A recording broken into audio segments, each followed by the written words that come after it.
really in the game right now, He's Daryl, bro. playing. The nigga's in the game right now, bro. I didn't know what you talking about. I can't with this nigga, bro. I'm Somebody actually, can get. I'm actually here. We will trade you Zeno for whoever the fuck you want. A box of cookies. Fuck it. We don't care.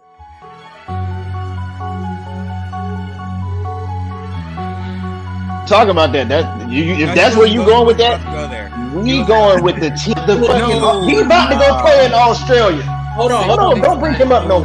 He actually hasn't never had a team that is actually that competent enough defensively. Whether you believe he's efficient or not, considering his play style, it's not.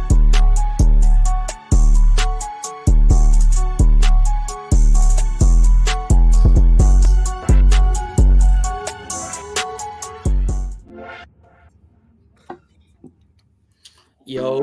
What it do? It was up low. Yo. What's good, gangies? Y'all viewers finally get to see my face. Yeah, bro. Yeah.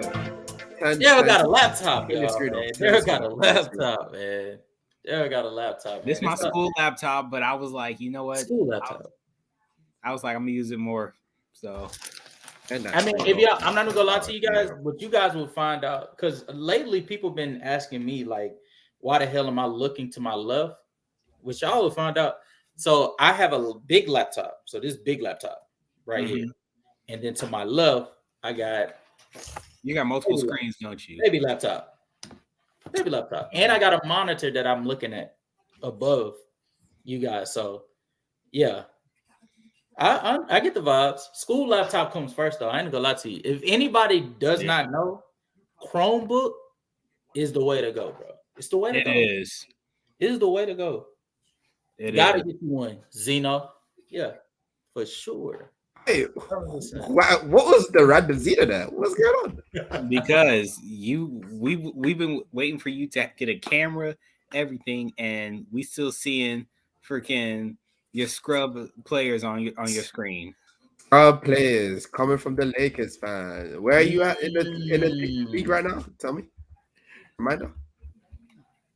Nothing. That's wild, bro. You know, didn't we beat the shit out of you the last time we played as well? I won $110 from that game though.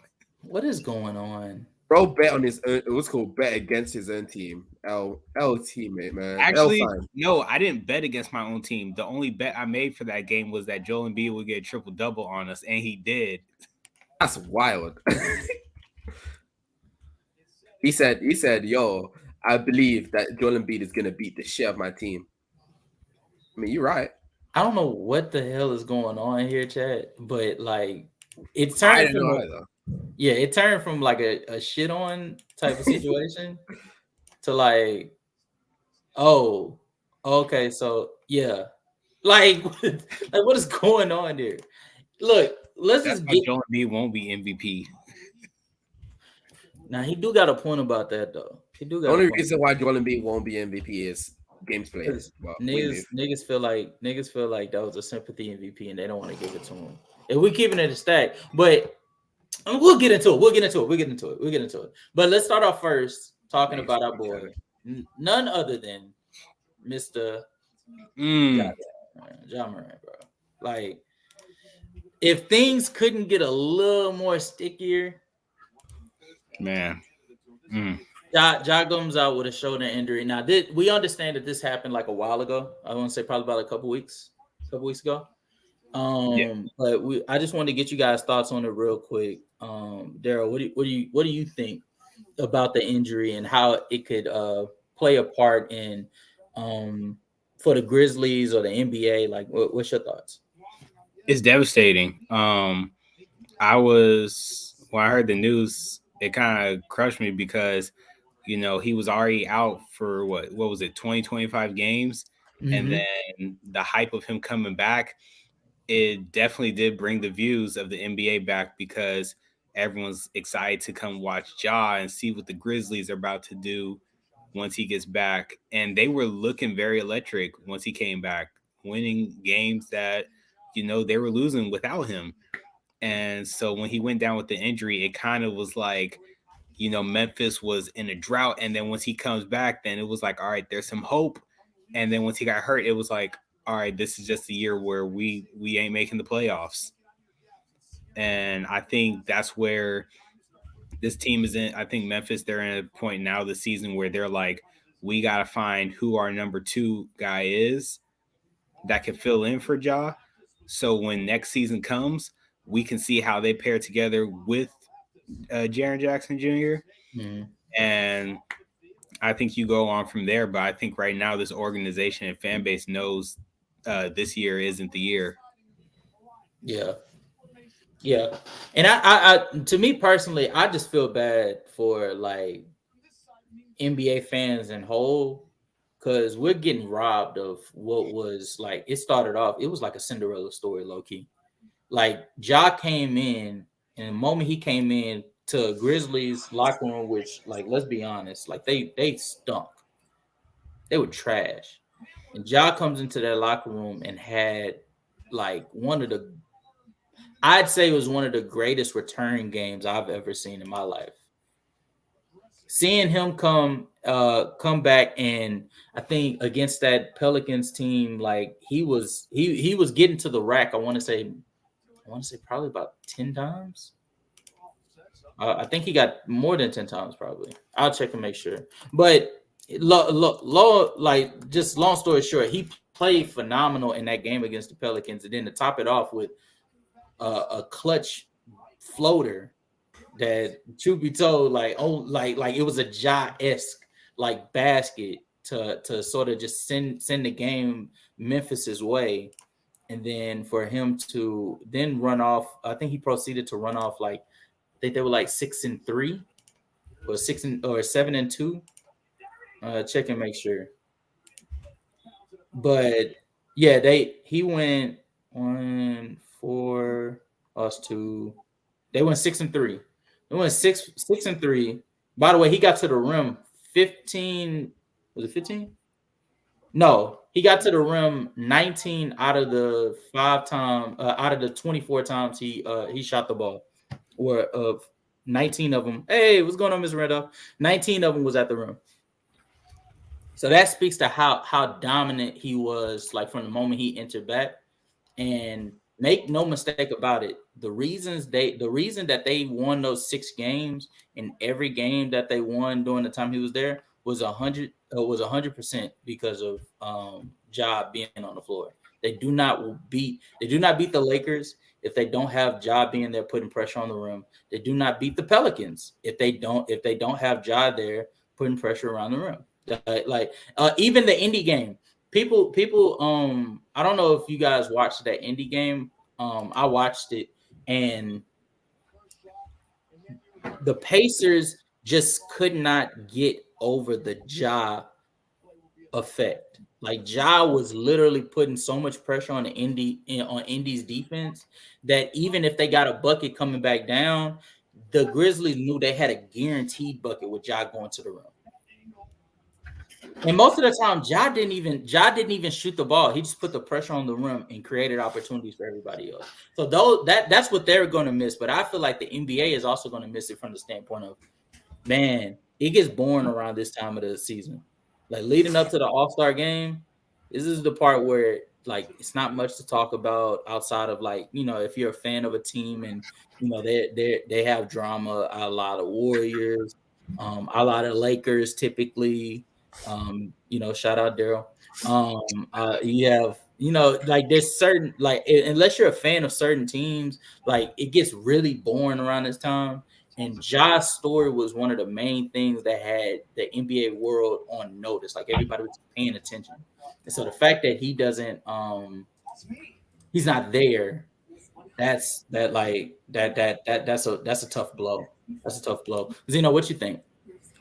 I want to first get to these conversations before I say what I think. Warriors being cooked. Curry ain't top 5 no more either.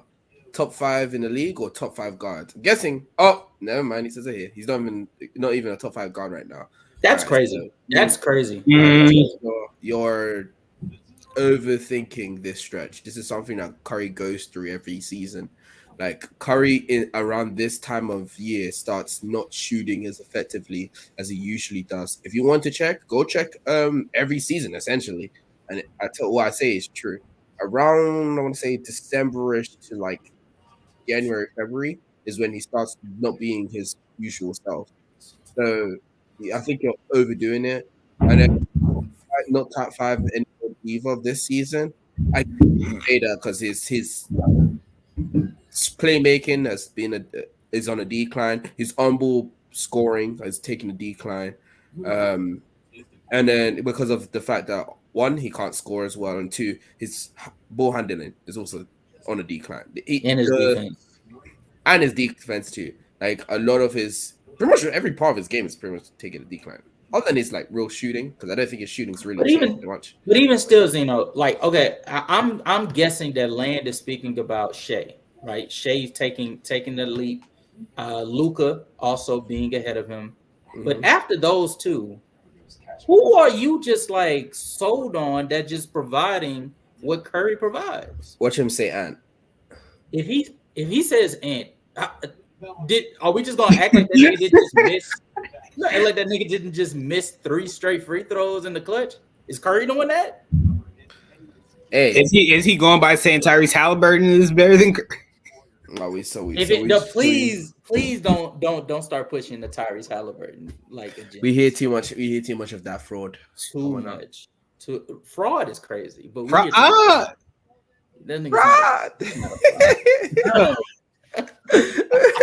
But hit that high notes for Tyrese Halliburton. That's crazy. No, but I don't know. I can't see Curry not being in the top 5 because even the struggles that you think that Curry is going through, Dame's going through it too. So Dame ain't there. Yeah, Trey's going through them too. So Trey ain't there. Hey, respect Trey. Trey ain't going through it, so Trey ain't there. Tyrese Maxey, as great as Tyrese Maxey is playing.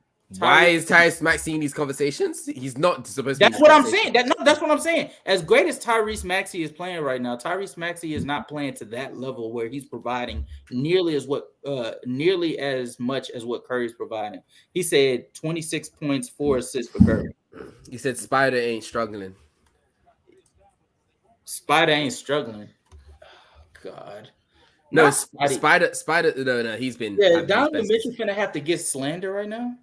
Halliburton ain't struggling. Oh, so we just ignoring. Okay. So we're giving handouts to niggas that have like much better rosters. Okay, all right, buddy.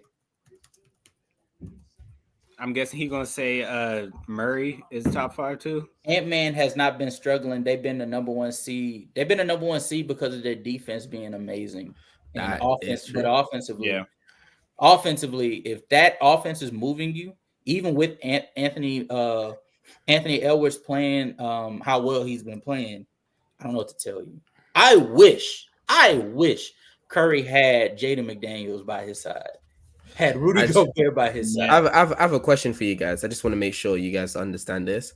Halliburton in his last, I'm checking this, it should be 10 games. No, 12 games. Let me just do from December onwards. Let's go from here. From the start of December, Halliburton has been 47% from the field, 35% from 3 on 8 attempts, and 83% from the field on 3 attempts. That's 20.5 points. Halliburton has not been that flamethrower that people remember him to be at the start of the season. In November. Like, he's not the same flamethrower that he was earlier on in the season. Where what the? Oh my God! In that situation, Tyrese Halliburton in the whole month of November, 27 points on 51% on the 52%, and 45% on 8.8 attempts, so 44.7 on 8 attempts. And then he shot 5 free throws on 88%. And so I can second that what Zeno said, because Tyrese Halliburton messed almost half my parlays this month. So these gamble addicts, man. He said Kyrie's having better production, and he said sounds like good numbers from Halliburton to me. Those are good. No, those are great numbers. But we're not saying they're not good numbers. Yeah, compared to Curry, where Curry has a similar stretch where he was shooting 45, 41, 93 splits giving you better scoring.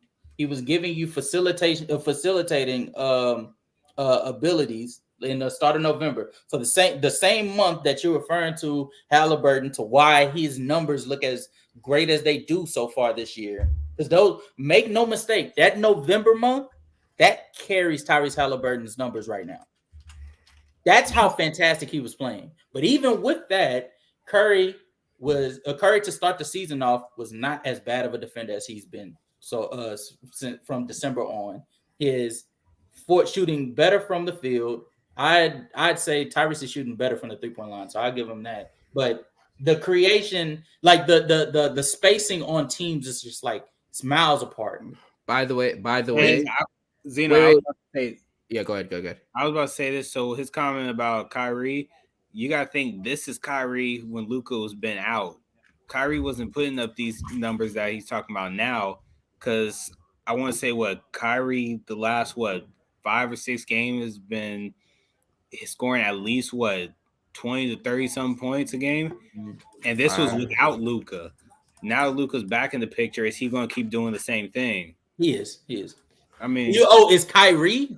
Yes, Kyrie going to keep doing, or is his numbers going to drop since Luka's back? I think they'll drop, but I don't think it'll drop as severely as. So the last 5, let's do 6 games. Let's do 6 games. Last 6 games, Kyrie averaged 33 points on 46, 43, 90 splits, nearly 9 attempts from 3, and just straight up 7 attempts from the free throw line. So he's essentially having a 40, 40, 90, a 45, 43, 90 splits with 33 points. Like, that's not Kyrie. I'm not gonna lie, that is really good. But why was he was dropping 40? Why would his numbers be the same with Luka? That makes no sense. Exactly. Oh, no. I don't think I don't think his numbers will be the same. I'm saying like they'll drop off, but they won't drop off as drastically as you'll think, because I think the offense that Jason Kidd has running is heavily dependent on Luka and Kyrie to produce on a consistent basis. So at the very least, his numbers will drop. Like to start off the season, he was averaging like 19 points per game on like mediocre efficiency for his standards. I don't think that is maintainable. This stretch that you're talking about, since Luka was missing games, Kyrie was shooting, had a drastic boost in his points per game while also shooting as elite as he was. And quite a skip, he had more of a facilitating role. His facilitating numbers went up as well. I don't think that those are sustainable either. I think there's a happy medium there to where he can average about 23, 24 points per game on 40, 45, 38, No, I don't.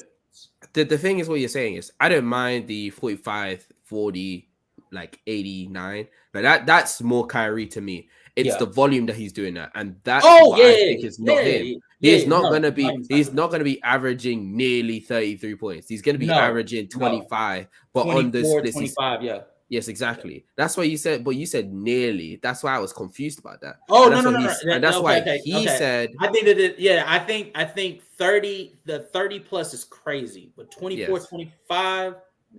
That's more. That's more around Kyrie. To go back to what he was saying, he was saying Curry 4 assist man. First of all, Curry is 4.9, so 5.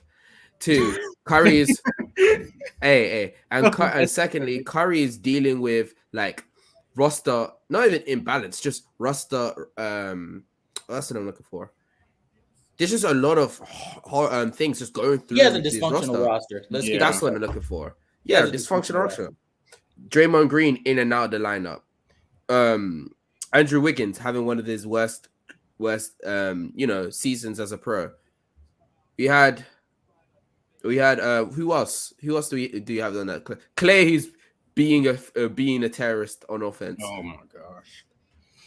And then like the only bright spots on that team at this point in time is Pozinski and what's his name? Kuminga, and they don't even want to play Kuminga. So like at a certain point, when your roster is so turnover and all that type of stuff, yes, because that's still like prime Jordan and firstly one.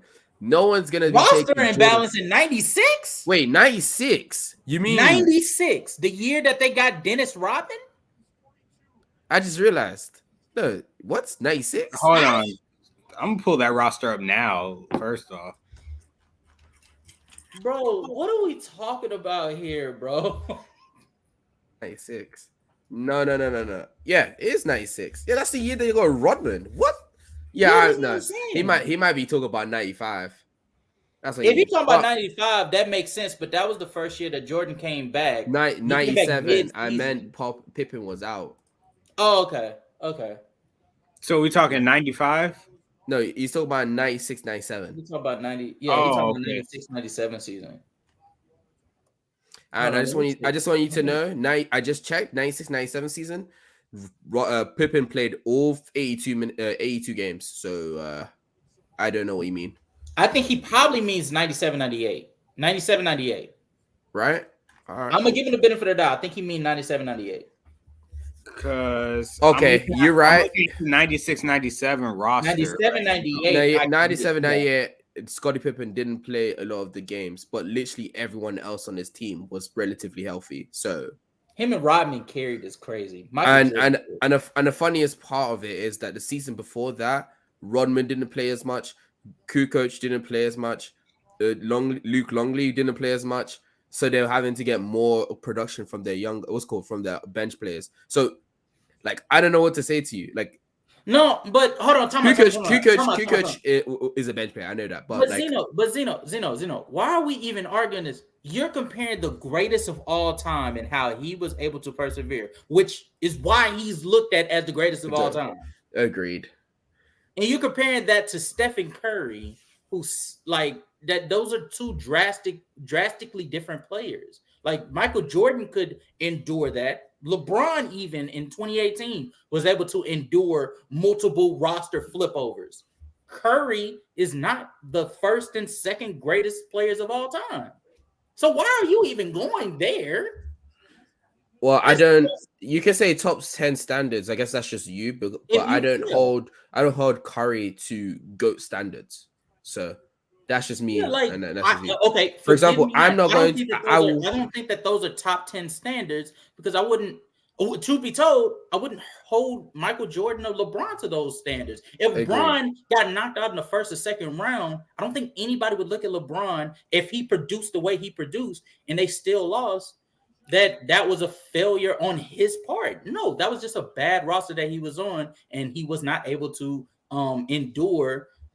Whatever the defense was had it going, the opposing team had up against them. Like I don't understand this logic of like if you're in top 10 conversations, you need to be able to galvanize your crew under any circumstances. That's crazy. That's crazy. Too many excuses. My point.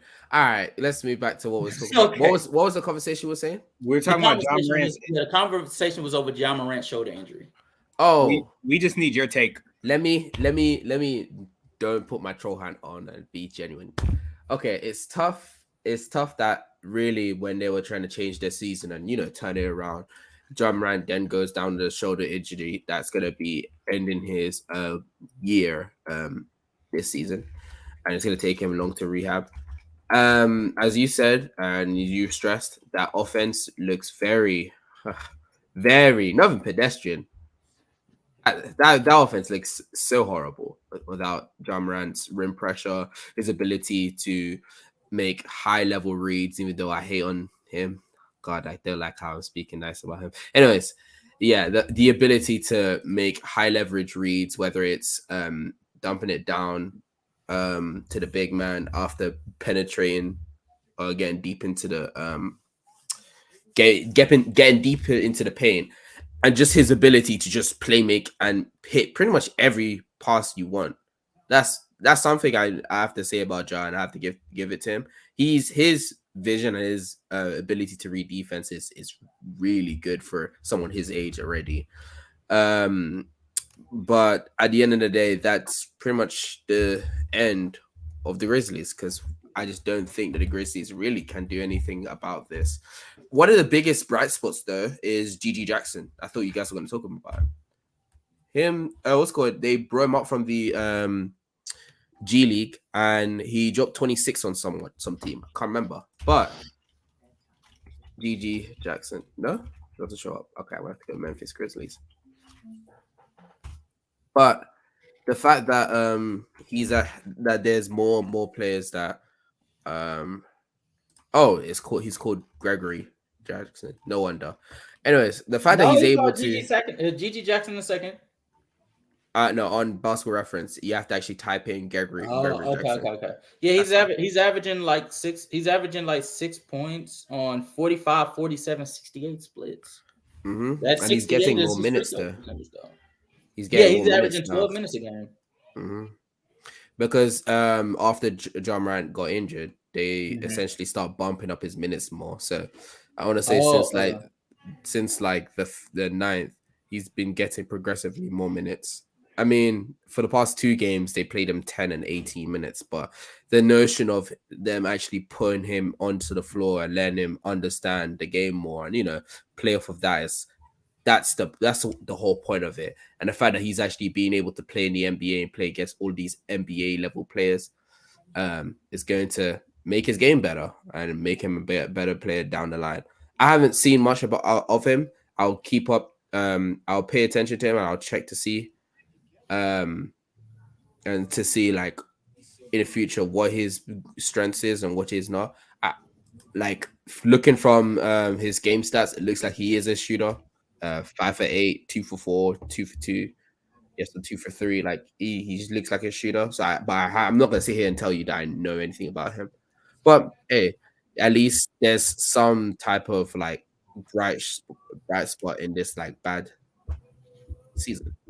Yeah. I think I'll say this. I appreciate the job that I forget his name, the head coach. I appreciate the job that he's doing under these circumstances because and I'll tell you why. Because I hear you, Zeno, when you talk about how his name is Taylor Jenkins, by the way. Yeah, I appreciate your comment when you say that Taylor Jenkins isn't like he's not running an offense. He's not running the best offense, but understanding the circumstances that he's under, and especially with me going and I'm talking to I'm going on other shows and talking to these teams like the Charlotte Hornets or the Washington Wizards, and they're like they don't understand what the problem is. And then I look at a coach like Taylor Jenkins, and he at least has this going for himself. Everybody in that locker room knows their role, and he makes sure that they come out ready to play, understanding the system, understanding what he demands of them, and he expects nothing less than 100% effort. Because I'm gonna tell you something. I was watching that game. They played the other night against Who was it? Minnesota. And even though they got absolutely demolished because they just couldn't score, I want to say that Memphis tried they did everything that they gave every bit on that floor. Desmond Bane was working hard through every screen. That was salute. He was working hard. To the king. Yep. He was working hard through every screen that was set. You had Jaren Jackson Jr. Him and Rudy Gobert was going blow for blow on who was the who could get more blocks. Unfortunately, Rudy Gobert had to pack him up. But Jaren Jackson, like the roles that whatchamacallit has set before them, that's just something that you don't see from these other bad teams because their head coaches are just bad coaches. Like Steve Clifford is just a bad coach. Wes Unseld Jr. is just a bad coach. And they're bad coaches because they don't have any type of structure in what they're teaching these players. And so that's mainly what I'm taking from this Memphis Grizzlies season. I don't care if they lose. Shit, to tell you the truth, they need to get into the lottery because they need some more help to really get over the hump. But a real number one offensive player. That's what they need. Yeah, they need because John Morant is not going to be your best scorer. He should not be your best. Lamb was good, Brody. Was good. Yo, but yeah, I agree with you. They need somebody that's really gonna help lead them into prominence in the Western Conference.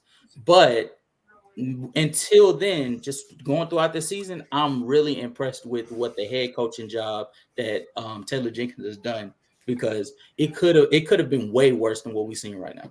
You know who that is? That player that they have. It's Gregory Jackson II. GG Jackson is about to be that number one, man. You're gonna be so disappointed when you find out that these are fake numbers. South When's the last Carolina. time you seen a real life shooter shoots 68% from the free throw line? I mean, to be hey, don't do that. It may now. not be fake shooting. Daryl, can you tell me? Don't do that now. No. Don't do that now. Bro's played 10 games. Like hop up. Just saying, man. You are a bad person for that.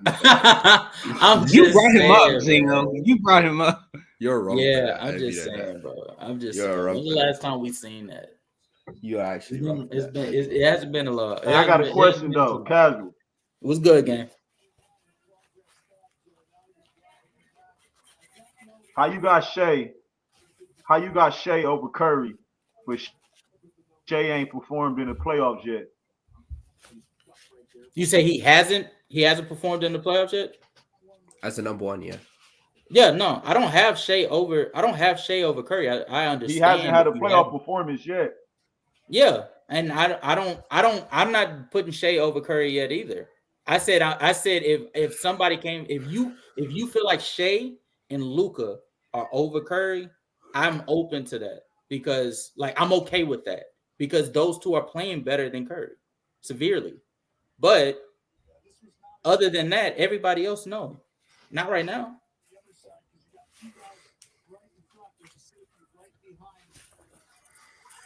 Shea right now, He's on a mission. He's playing so well. He got Anthony Edwards going to the post game press conference complaining about how he getting too many calls going his way. After they lost because Anthony Edwards missed 3 straight free throws, but we ain't gonna talk about that. Just think about this: only taking two shots, only taking 2 threes, right? In a league where everybody says they operate too heavily around the perimeter. He takes 3 threes, but Karen. No. He took 2 threes against Minnesota. Oh, okay. Against the best defense in the NBA, he put up 33. He put up 33 on 45, So 50, this is Curry's 92. worst year in how long? How Say it many again? years has this been Curry's worst year? Is this Curry's This worst is Curry's worst year in like how long? Like, When was the last time Curry had a bad year? Is what he's this is saying. worst year since like 14. 2013. 14. 2014, 20. Well, was 2014 No, a bad year? 14. It's not that it's a bad year. Bad year for Curry standards, our Curry standards. Oh, This is, no. hey, this is I Curry, say this is Curry's worst year in 10 seasons. 2020, when he only played 5 games. That was the last year. Now He you're had worse nasty. rosters than this too. Say it again. Steph Curry has had worse rosters than this. No, he hasn't.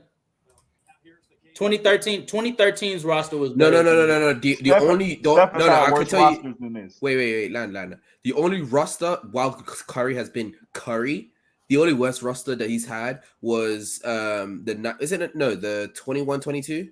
Is that the one? Or the year before? The year before that. You talking about the year where he averaged 32? Yes. That's that's the worst roster he's ever had. Mm-hmm. And even then, I'd actually argue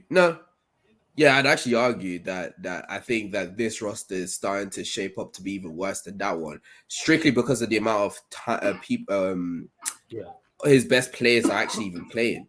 Because I'm gonna look back at this. We are 33 games into the season, right? Just to make sure. Mm-hmm. Okay. Just want to make sure. No, they've done 33. 40. They played 33. 40 games. They played 40 games. So in 40 games, Draymond Green has only played 16 of them. Andrew Wiggins is not looking like himself. Klay Thompson it's been so bad with Klay Thompson that he's literally talked about how he's having to understand that he needs to be in a different position and stop taking so many shots, and maybe he has to come off the bench. and that one of their best wings, which is Jonathan Kuminga, they didn't even play him that much, and it got so bad that Jonathan Kuminga had to say he's lost faith in Steve Kerr for him to get more minutes, and they won that game. Do you not understand like how dysfunctional that roster is? Yeah. Compared to that the other roster, that other roster wasn't dysfunctional. They were just bad.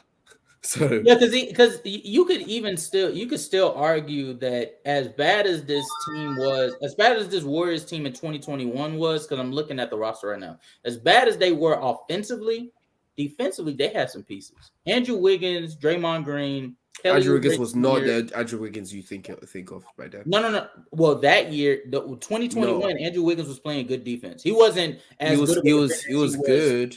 But yeah. Okay. Yeah, he wasn't a bad defender. He was a good defender. Yeah. I'm looking at shit. Gary Payton II was on that roster towards the end. Was it towards the end? I think it was towards the end. But yeah, bro, this Warriors roster. The problem with this Warriors that was next season. No, it was this season. Yeah, this season he played like 10 games. But the problem with this team compared to that team in 2021 is there was a direction that Steve Kerr was going, and they had the proper pieces for him to do that. This year, Steve Kerr has no idea what the fuck he's doing. Well, let me go ahead and switch this banner because we ain't even talking about this thing no more. We talking about these. The first problem with the Warriors is, as compared to in 2021, is Steve Kerr has no idea what he wants to do. He doesn't know whether he wants to play the young guys. He don't know whether he want to give ample minutes to the old guys. He don't know if he wants to pander to the big three that was in Curry, Clay, and Draymond. He has no idea what direction he wants to go. Draymond. And neither does the franchise. Say it again. So Curry and Draymond plus Clay. Yeah, plus Clay. But neither does the front office, because the front office hasn't come out with any type of statements or anything that leads to you to believe that they have a sense of direction in them going. Are they going to get younger and hit the reset button at some point? Or are they going to make proper trades for them to make a final push to try to win one more championship with this big three core? They have not shown any direction whatsoever. And then on top of that, the pieces that they have look just as confused as what these niggas got going on. Because you tell me why this lineup makes sense of Stephen Curry, Chris Paul, Klay Thompson, Draymond Green, and Kevon Looney being on the floor together. And Andrew Wiggins being the odd man out. That don't make sense to you? Okay, so then tell me why you then put in a lineup of Steph, Klay Thompson, who, if we're being honest, to start the season off, was not looking that hot on the offensive nor defensive end, and have alongside Andrew Wiggins, Draymond Green, and Kevon Looney. So that's less floor spacing because Klay is missing his shots. Meanwhile, during that stretch, Gary Payton is just sitting over there like, what's going on? What we doing? Moses Moody is sitting over there shooting. I think he was shooting like 37%. I could check real quick for the stretch. But Moses Moody was over there sitting there like, what we doing? Kuminga, to start the season off, let me check and make sure. Kuminga started the season off shooting. Drum roll, please. Shooting. Oh, I love that. WU. Kuminga started the season off shooting 22%, but yet an argument can be made. The reason why he was shooting 22% was because he was playing alongside Draymond. He was playing alongside Draymond and Kevon Looney. They had him at the 3, essentially. Like, they don't do positions and stuff like that, but essentially they had him at the 3. You mean his backpack and Clay? That is crazy. My thing when it comes to the Warriors this season, why they're cooked too, is first off, to me, I think Steve Kerr, when he came to the Warriors, we got to think about it. When who was coach right before Steve Kerr pulled up? That got Mark fired. Jackson. Mark Jackson. What Mark Jackson did with that team, he was basically starting to elevate that team before he got fired. And believe it or not, people want to say it's Steve Kerr's team. That really was Mark Jackson's roster that Steve Kerr took over. Mm-hmm. and what Bob Myers took over, and they won championships with it. Now, once Bob Myers left, now we're seeing Mike Dunleavy took the team, and we're seeing Mike Dunleavy struggle as a first-year GM, and you're seeing Steve Kerr struggle being a coach. Where this is what second time that he's gotten the ropes against his back, not making the playoffs. I think that it's not really. How do I explain this to you? I think that do you Michael guys Jordan carried his in, team. Nice. Do you guys believe that there's coaches that suit different roles? Yeah. So you have developmental coaches, you have postseason coaches, you have like regular season. You have those type of coaches. We all agree. So many that? excuses, man. So I think that Steve Kerr is actually a postseason. He's a postseason coach. And I think that's the issue. The team isn't good enough for him to really do his magic in the postseason. That's in my opinion is the biggest reason and the issue in the situation. Because when he gets to the postseason, you see that Steve Kerr is able to start drawing up plays and putting Curry and his players into positions that could possibly help them. Like for example, that chess match versus the Lakers, although the reason why they lost is because they just couldn't make threes. But you get what I'm saying. So I think that that's the issue. I don't think this team is good enough for Steve Kerr's ability to draw plays and stuff like that to really affect it. Do I think that that's a good thing, or do you think that I'm defending him? No, not really. You're known as one of the best coaches of all time. Too many Klay Thompson slander, too much Wiggins slander. Too many Klay Thompson Curry slander. Got to carry the team, man. I have a question for you. I don't think it's enough slander. No. I have a question for you. Yo, how good is Klay Thompson's defense? Don't want to hear it, man. He got to carry the team. How good is Klay Thompson's defense?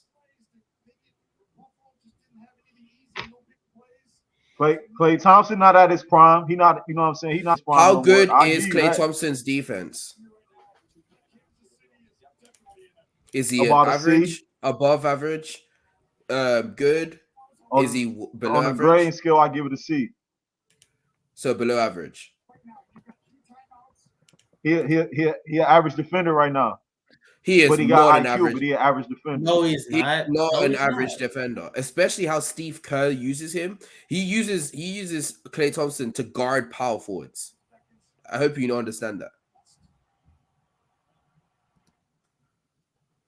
But he's still he an average defender. He only 6'6".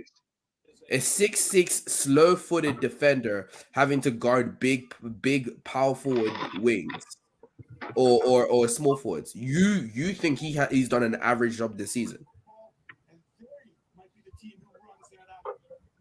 Because I know for a fact he has not done a good job, and he's actually been a bad defender this season. And that's being detrimental to his team. He's probably him and Steph have both been bad defenders this season. Probably even CP3 has been a bad defender this season too. So I don't like if you have bad personnel around you and you're supposed to uplift it. I don't get it because you're saying Oscar is not in his prime. This is not Steph Curry's prime. Steph need to score more points.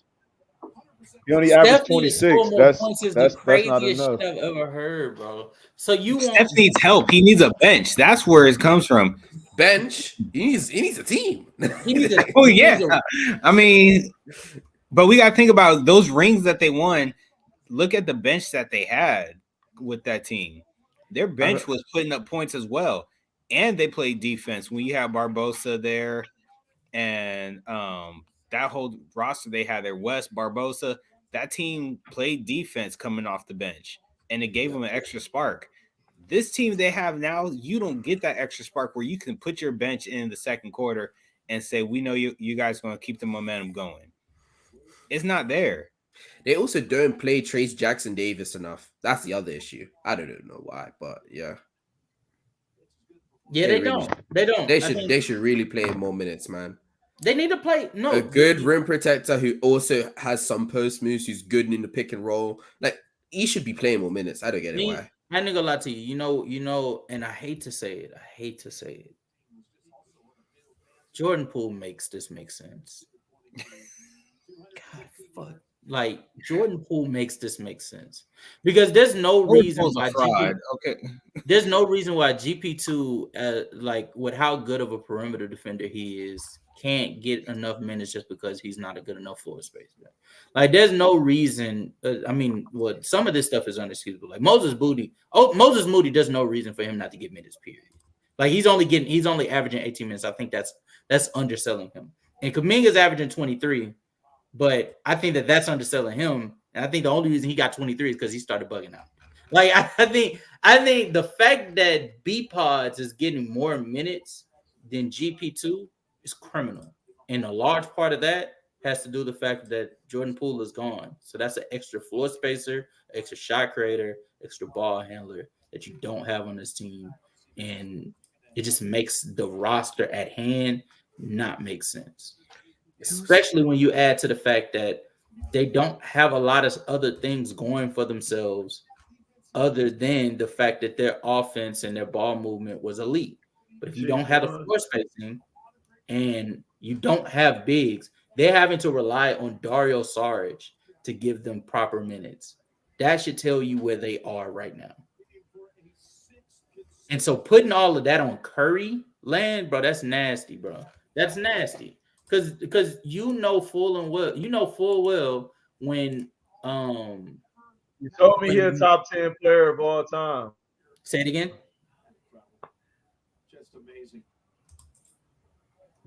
Say it again.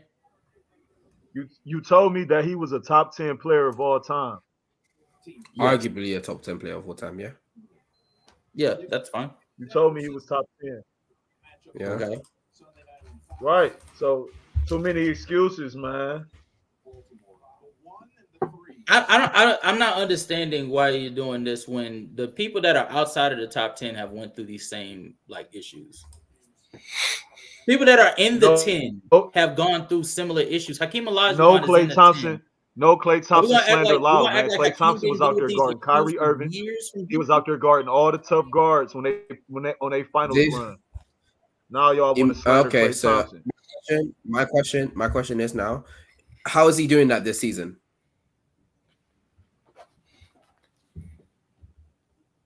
Oh, quiet, crazy. Anyways, but yeah. So when it came to their championship series, Iguodala was the one guarding the toughest players. Iguodala was the one guarding LeBron in the series. Like Klay Thompson was guarding the point guards. Klay Thompson was guarding the two guards and the point guards, bro. Yeah, Sage. Yeah, Sage Cook is okay. You got. I thought. Okay, I'm with you on that one. I thought you were saying the overall best player. I'm like, no, he wasn't. But I get what you're saying now. Yeah, Sage Cook is big ass. Yeah. He's so I have a question for you. You got a full haircut. Land.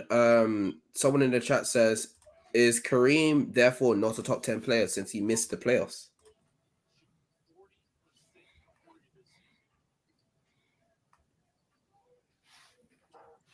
Kareem is a top 3 player. But he missed the playoffs. But he missed the playoffs. Are you holding any slander for him?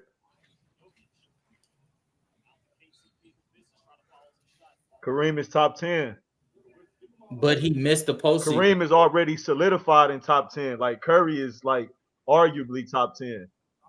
And so would you not have top 10? I mean, Curry is arguably top 10. Kareem is certified top 10, bro. Okay, so then would you not say that since we both agreed that Kareem's a better player than Curry, that you hold him to a better standard, yes? So if that's the case, him missing the playoffs twice would be a stain on his legacy. I'm just saying, Curry got to get it done, man. He just okay. So it ain't no stain on Curry. Wait a minute. Land. It's too many excuses, man. Land. You have Hakeem in your top 10, correct?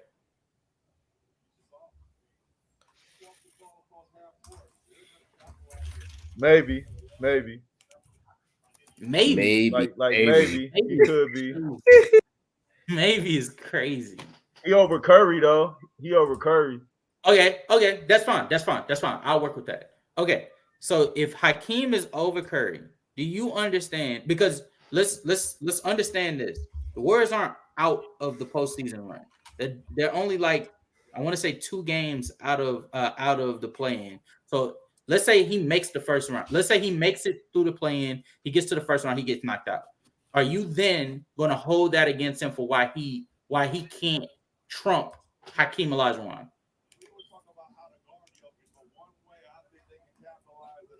Because you're not doing that to Hakeem. Hakeem has multiple years. Is a elite two-way, has man. multiple years where he played on a Houston Rockets team that barely made it into the playoffs, and he got knocked out in the first round. And nobody is going to look at that and hold that to him. So why do this? Why do that to Curry? Yeah, I can't deny that happened though. Okay, so it don't knock Curry legacy. I'm just saying he got to get it done. No, I think to a certain degree, I will say, all right. I'll say this, Land. He can't.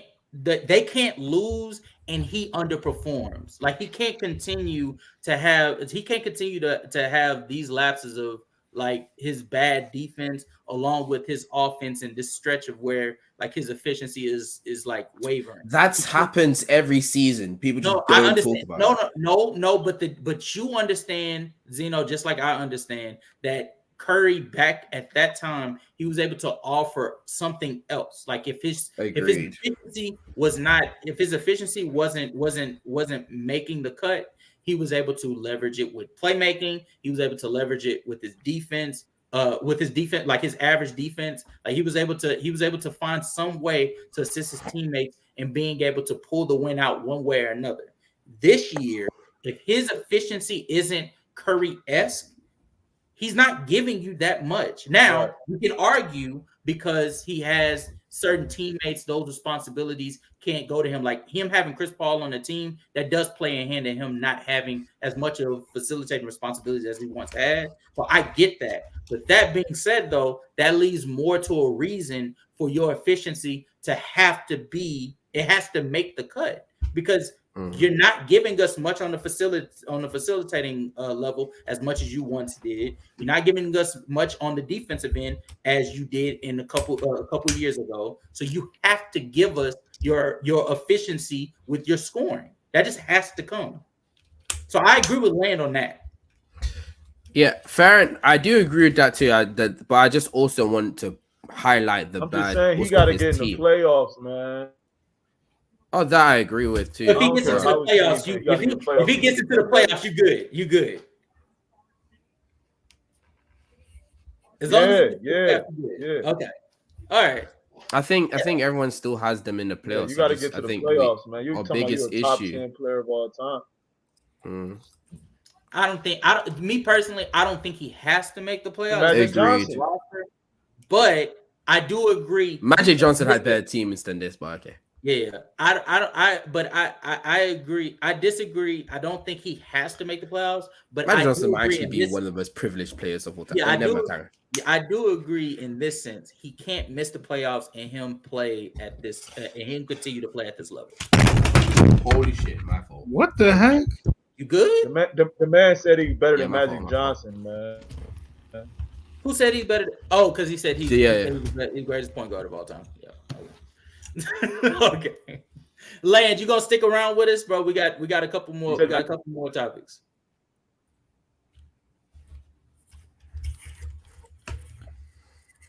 Yep. All right. So we got the first half awards. Okay, we got the first half awards. Now this is how we plan on doing this. Oh, hold on. hey, pop that super chat up. Got you. That is crazy. That is crazy. I'm working on the tempo. No, I ain't have McDuff moment because McDuff got Steph Curry as the GOAT. He got Steph Curry as the GOAT. That's crazy. He is wrong for that, bro. Curry not even in my top 10. Curry's not in my top 15. Type shit. Fair enough. Yeah, he did. Yeah, He's not even in my top 10. So I thought he's about to say, yeah, he's not in my top 50. I was gonna say, God damn. Yeah. Hold on, TPOY. What am I missing? Oh, Coach of the Year, and then we got MVP, 6 Man of the Year, DPOY, COI, CLTY. I could just do off head. It's fine. No, but I have to write it down. Fuck man. Dang. That was out of pocket. God damn. Bro, Rookie of the Year. MVP, 6 Man of the Year, DPOY, Coach of the Year, Rookie of the Year. Daryl, am I forgetting another one? Most improved. Did you say Defensive Player of the Year? I thought you only most put MVP, Rookie of the Year, Coach of the Year, and Surprise of the Year. Don't do Coach of the Year, by the way, because we don't need to do Coach of the Year. Oh, I already picked my Coach of the Year, but okay. Yeah, I already put Coach of the Year. Bruh. Anyways, most improved. Okay. Okay. I kept trying to say it, but you spoke. Yeah. What? No, I put Coach of the Year, didn't I? No, yeah, I did. I never said coach. I said most improved. Oh yeah, I put most improved. I'm sorry. Oh. I mean, you didn't say it out loud, so fair enough. That is true. L me. L host. The Chiefs won. As long as you know. Man, all right. The Chiefs. All right, so that whole parlay of mine got messed up because of that Chiefs. Hey, I mean, you're crazy. Yeah, you know I'm gonna stop before that was starts. Yeah, I had the Chiefs win. Well, I had Stephon Diggs going for 25 yards, and he only got 21. So that's where I missed. Yeah. That he Stephon digged your pocket. That's crazy. All right, let's go back to Toget. What? Let's move on. Bro. Let's move on, please. Let's move on. Hey, somebody get this nigga, bro. Oh my god. All right. So this is how we're going. Hold on, let me. Is there a way I could be able to do this? Bro. If you want to, I would just do Google Slides like his play the rest of the games. He is the MVP. You said what? I'm gonna do the Google shit. Just move. Just start the shit. All right, fine. Because you're being an AI right now. Can't be us. Yeah, being a bitch. Okay. That was funny. Thanks. That was funny. That was sarcasm. But carry on. Disrespect. All right, guys. Let's start. So we are about to do. I forgot. First half awards. So, the way that we're gonna do this. All right. So I got the spreadsheet. Oh, you actually have it out. Nice. Yeah, I have it. The thing that I was about to do is I was supposed to put our names. You know, you could just copy and paste it, move all of them down one. That's what I was thinking. And then at the top, name it. Yeah, you wrong. You don't even know how to use this. That's crazy. I'm old, bro. Hey, but when I say you're old, I'm the bad guy. Hi, bro. Oh, Chad. Oh my god.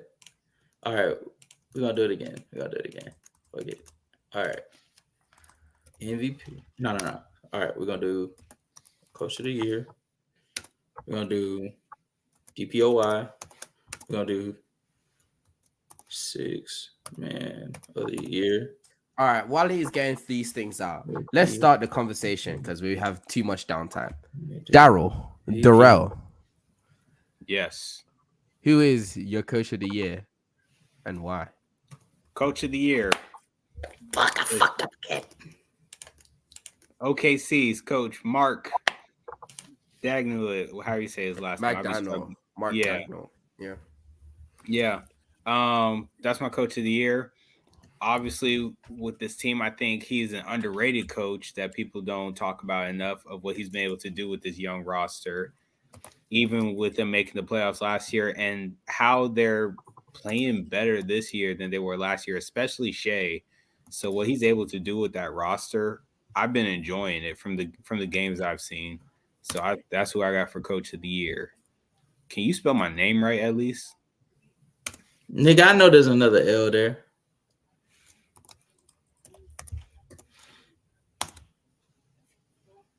What's the other next to you, Land? What's your Coach your of the year? Coach of the year, DPOY, Rookie of the Year, 6 Man of the Year. Forgetting another one? I want to go with Coach Bickerstaff. You the find Cavs you find lost if I two of their best players. Yeah, carry on. And they got a top 3. I'm gonna go with Joe Mazzulla, man. They won 19 straight games at home, so I'm gonna go with him. That's actually not really a bad take. I'm not gonna lie to you. I personally wouldn't. He said Coach Mazzulla.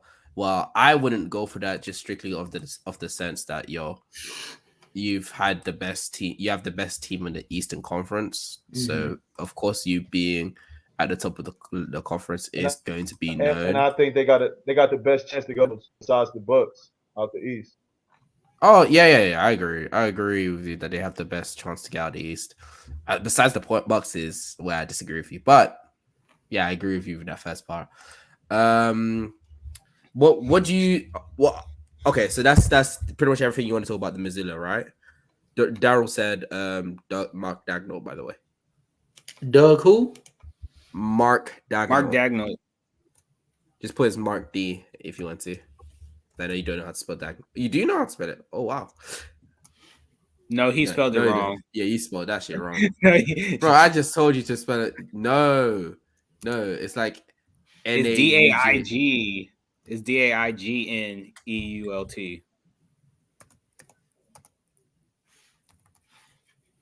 No, one T. Oh my gosh. Yo, look at chat. Look at private chat. Here you go. Copy and paste that, please, for my sanity. And then while you're doing that, say, yeah. DAIG. There you go. There you go. That's still incorrect, right? We move. That is not. Where's the A? It is. There's no A in it. There is. But he said, hold on, wait a minute. This is literally copy and paste where I send it into our chat, and there's no A in your shit. Damn, you have no eyes out here. God damn. Back to it's your turn. What's your coach of the year? It's my turn. Yeah. My coach of the year right now, I ain't gonna lie to you. Mark D. That's Minnesota, right? Oh, you mean what's his name? Not Taylor Rooks. I'll check. No, fuck it. No, I'm gonna throw a raw one out there. Rick Carlisle.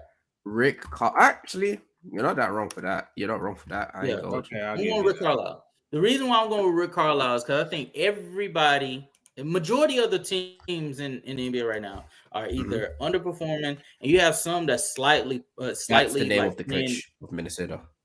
Say it again. What's his name? That's the name of the coach of Minnesota. Did you put it in the prop chat? No. It's right here. The Sage. Chris Finch. Oh, okay. Chris Finch. Yeah, Chris Finch is fine. But like a lot of these teams in like that are like where they are at this point in the standings, they are like typically like you saw them coming or you thought they would be in the ballpark of there. And then you have some that's like under like they're underachieving. But in the case of the Indiana Pacers, tell me who thought that they were going to be the best offense in the NBA by a wide margin. Oh no, I didn't. I would have thought that. Oh wait. Yeah. Like Rick Carlisle has the Indiana Pacers, and the beautiful part about it is at first, if you want to use the argument of this is because of Tyrese, that doesn't work because Tyrese has missed time and they're still rolling offensively. So like me personally, I'm rocking with Rick Carlisle. So what I'm hearing is Tyrese Halliburton is nowhere near as impactful as we think he is. Interesting. So I'm saying that. Oh wow. Talk about it.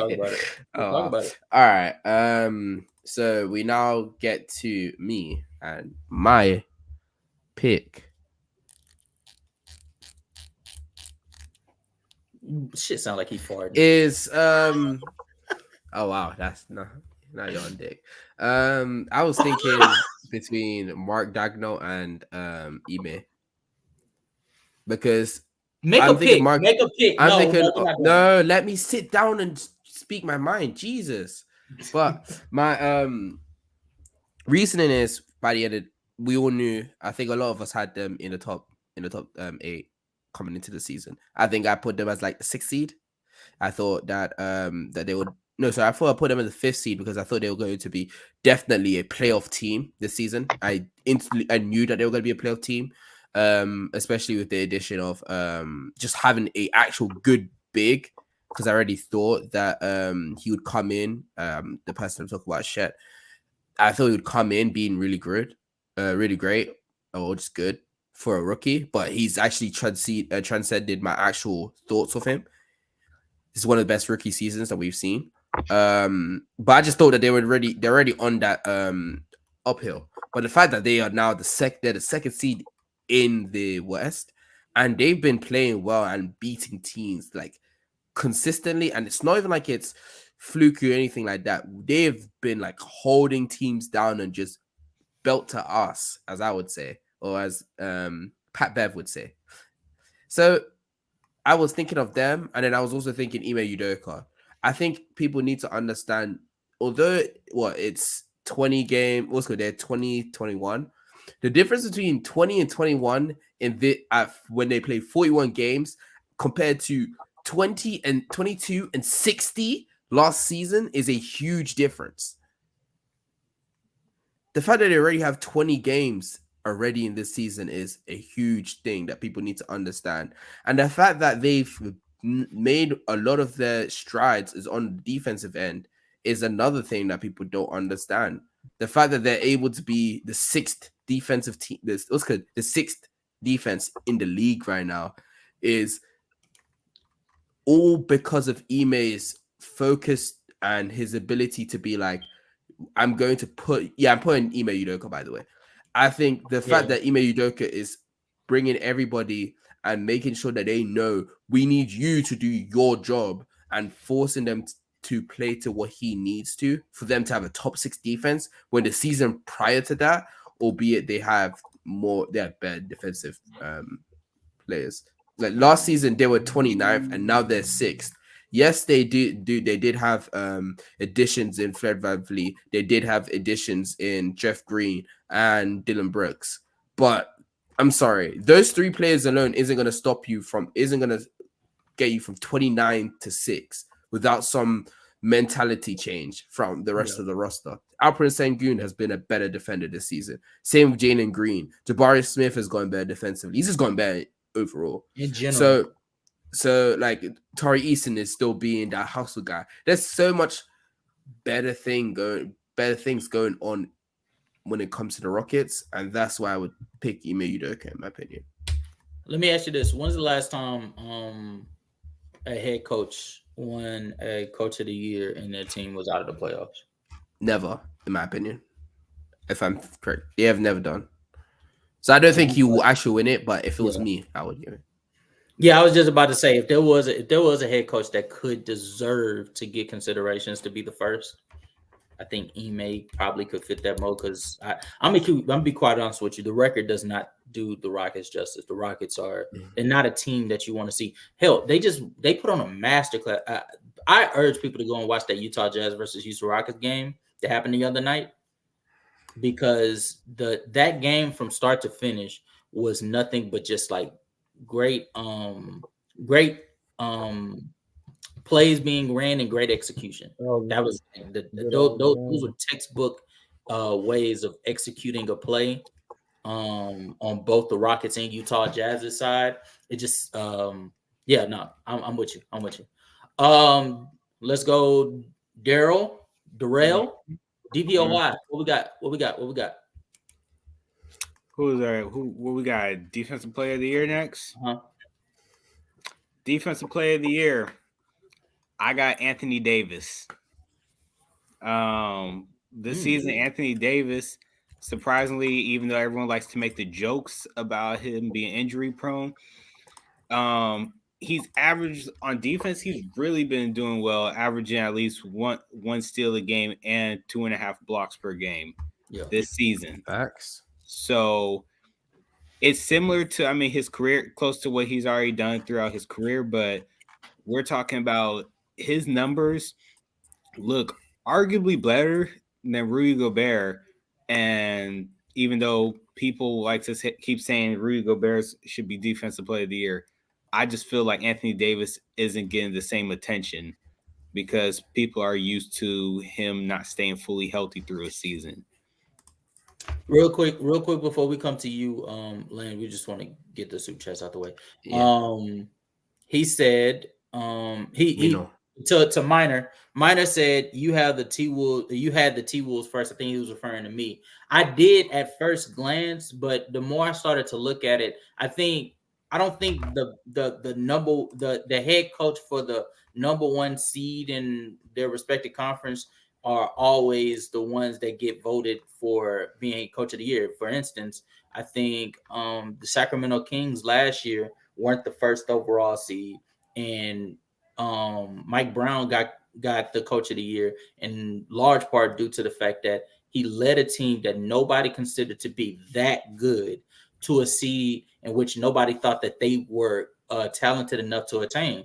And so when you look at the Indiana Pacers, they're sort of in a similar situation. Nobody thought that this team was going to be this damn good offensively. They probably thought that they could squeak into the play-in or something like that. But if they finish as a 5th seed or higher, there's no way in hell that Rick Carlisle doesn't win the Coach of the Year award, because one, he's doing it leading one of the best offenses we have ever seen, and then two, there's so many ways in which you could slice the way that it wasn't the talent that got them to this point, because Tyrese Halliburton misses a substantial amount of time when he went down with the hamstring injury, and the Indiana Pacers were still rolling.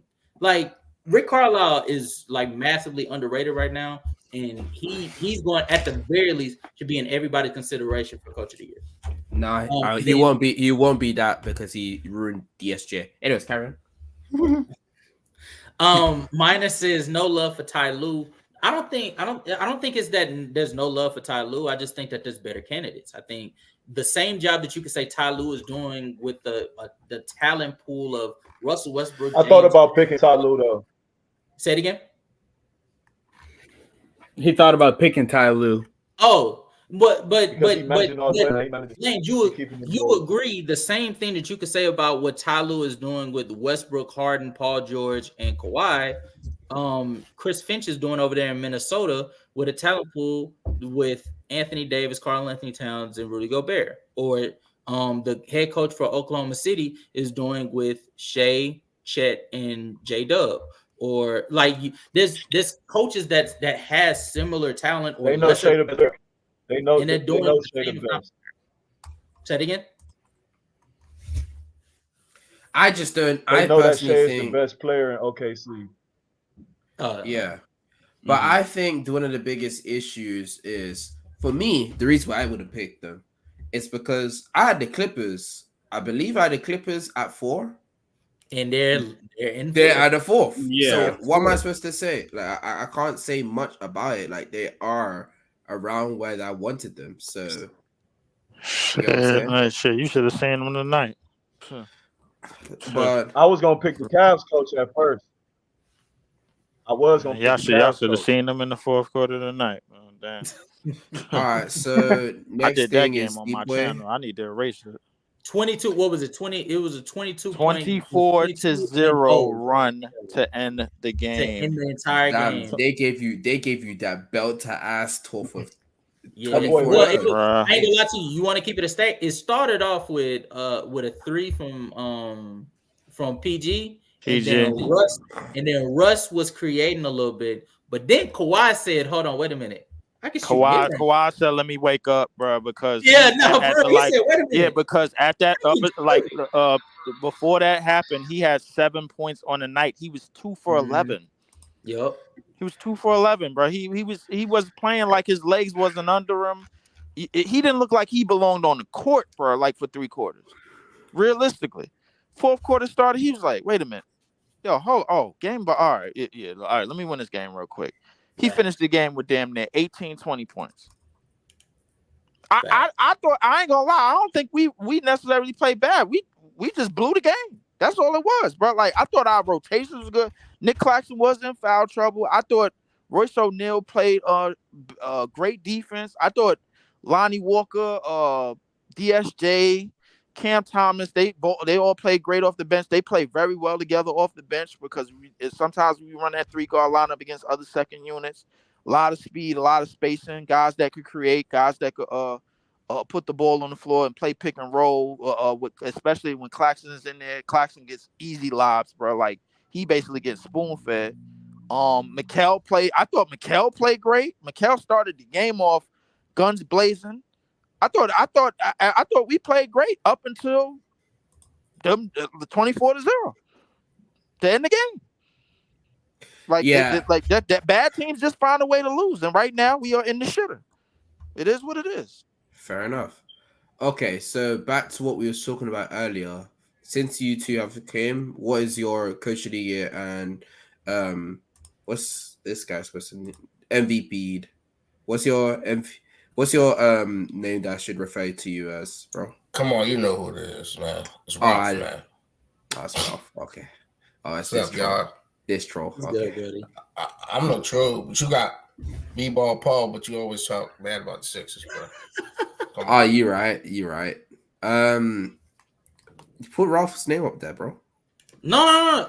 Oh shit, I forgot. I'm sorry. It deleted. My fault. Leaf, who's your coach of the year, bro? Give me the coach of the OKC Thunder. All right. Thank Mark you. D. Why is Mark D your Nah, that was coach? for you. I mean to be honest, bro, like I know, listen, and I know we done had conversations in a lot of chats and a lot of different spaces about OKC in the previous season. But let's be honest, none of us had them top 3 in the West like this soon. I don't think I totally doubt it, bro. Last year, the Sacramento Kings coach Mike Brown, he won Coach of the Year when Sacramento just shocked everybody and they finished top 3 for the season. Yeah, I think if I'm not mistaken, he won unanimous Coach of the Year. So, not to say that nothing against Minnesota, because Minnesota is the best team in the Western Conference, but at the same time, OKC, man, just beat them the other night. It was and to be honest with you, it seemed like they could win games a lot of different ways. They could win games high scoring, low scoring. Guys could show like this is a team right here. This is a team that be reckoned with. I think they starting to peak a little bit early in terms of their progression of where a lot of people had them. So give me that coach, man. Yeah. Ralph, who you got for the Coach of the Year award so far? I agree with Leaf and Daryl, man. Yeah. It's easily him, man. The way he implemented Chet in there is amazing. I mean, got him in the Rookie of the Year and Defensive Player of the Year category. Come on, man. Let me ask you this. Do you think this year is probably the most competitive year out of, like, it's been in a while for Coach of the Year? It has to be. You could say Nick Nurse, the way what he did for Philly. You know it's gonna be a shit show with Embiid and the rest of the guys, but because of James Harden, he said we're gonna win out the gate. We're gonna start winning. We could say New York too. They've been very competitive. I disagree with the New York. I disagree heavily. I totally disagree with New York, man. I disagree. No, because even when you sit down and look at the standings, they're still around where we all believe they're going to be. We know that they're not going to be above the Celtics, Bucks, or depending if you believed in the Sixers at that time, the Sixers. So they're always going to be in the 4 to 5 range because 18 of their wins came against sub 500 teams too. So, like, I mean, they're not really like that. They're not really moving people. Like, don't get me wrong, the OG and the Nobi trade, they did go 5-0. They had that stretch, but I don't think they're really moving anybody in terms of like the way that Minnesota and OKC are. Minnesota, I don't think did we have the Minnesota coach up there? Did anybody have him? No one has Chris Finch. No. Yeah, but I think he deserves a lot of credit for making this Rudy Gobert and Cat experiment work. Yeah. Like, so somehow, some way, this is working, and it's working extravagant. And they bench Nas Reed, Slow Mo, all of them dudes, man, and still getting what you could get out of Mike Conley, who was damn near 40. Because when they went up against the Sixers, they did not look like the best defensive team in the league, bro. Hey, we're not gonna do that. We're not gonna do that. I want to comment on that. I want to comment on that because here's the thing. Yeah. With the way that Joel Embiid is playing, man, and shout out to Zeno, but the way that Joel Embiid is playing, I think he has reached. Listen, if it doesn't translate to the playoffs, I understand it. But listen, the way he is playing right now, as far as regular season goes, he has literally broken the mold of what we thought a center is capable of doing. He like some of the shots that he's hitting, that mid range is almost automatic now. Mm-hmm. Oh, you talking about that foul line jump shot? Yeah, that elbow jumper. That from Tobias. Yeah. All right, let's move on. He got that. They've been working on that. He got that from Toby. All right, fine. Listen, he literally got that. He literally got that from emulating Kobe and all these other great mid-range shooters. That's literally. I don't think Kobe had that much space because they're playing him for the drop, but he's getting more space because of his size. So the thing is, I think that Joel has literally reached the echelon of scoring and offense. And you combine that with his improvement playmaking with Nick Nurse and making better decisions out of the post and out of the double teams. Yo, if this is not the MVP, I don't know who the hell is. Be honest with you, bro. Like I ain't gonna lie to you. So I'm like, listen, it's gonna come down to him and Joe. It's gonna come down to him and Joker. Why are we talking about? Firstly, why are we talking about? Oh yeah, because you guys brought up thingy. Because I was gonna be like, we not even at MVP. Why are we talking about MVP? Okay, so we have three McDonald's. It started because I had originally hold on, let me turn my camera on because I'm done eating my stupid ice cream sandwich with fat. Fuck you. Damn. No, those jaws fire. Nah, for real. Nah, they are. Look, bro. Them jaws fire, bro. Yeah, okay, we've gone off topic too many times. Okay. No, it started because I was asking, is this like? Because I'm looking at this list. You got Mark Dagnall being brought up. Land thinks Missoula. I got Rick Carlisle. You have Ime. We didn't even mention Chris Finch. Like. We did. You said that first. No. Yeah, I'm saying nobody picked Chris Finch. So like, and he has a legit argument. Like, there's so many head coaches this year that has a right to the throne, the coach of the year. Yeah. I think it's going to be a hell of a race. I ain't gonna lie to you. I think this race is going to be very, very close. I also if it finishes on the track that I think it's going to finish on, it's going to be very. I also looked back at my let's go some of the lists that we was doing. I actually had the Timberwolves 1, 2, 3, 4th, and I had the OKC 11th. So, hey man, OKC completely surprised me.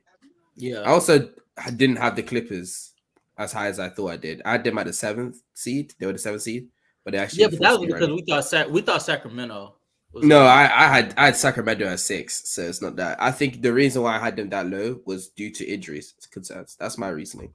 And they still can mess it up. There's still time for them to mess it up, though. I had the Lakers way too high. I don't even know why I got talked into that, bro. No, you know why? Because that Lakers Western Conference Finals appearance moved you. It moved you, and no one admitted. Lakers propaganda. Exactly. Lakers propaganda got to me, man. I'm a Lakers fan. I didn't think we was gonna make it there last season. I ain't had no expectations. Lakers propaganda is so crazy, bro. That somehow, some way, both D-Lo trades got rejected by both Atlanta and Golden State. That's nuts. Anyways, back to D-Boy. Yeah. So D-Lo actually been playing good the past couple games. Yeah, let's casual. They literally trying to get hold on, guys. Hold on. Justin. We're going to Depoy. That's you. So it's on land now. Oh, land. Okay, fair enough. I got AD. He AD up there. as I think well. he like second in rebounds. He probably like top 5. Mm-hmm. He play all around the court on defense. I'm going with AD. Mm-hmm. Sounds good. I like that. I like that pick. Truth be told, hey, because I'm up next. Truth be told, I don't mind Anthony Davis. It's just that, bro, nobody thought that Minnesota was gonna be this damn good defensively, bro. Agreed. And under most circumstances, like I hear you with the 76ers, issue, like with how they didn't play well against them, or even recently against OKC.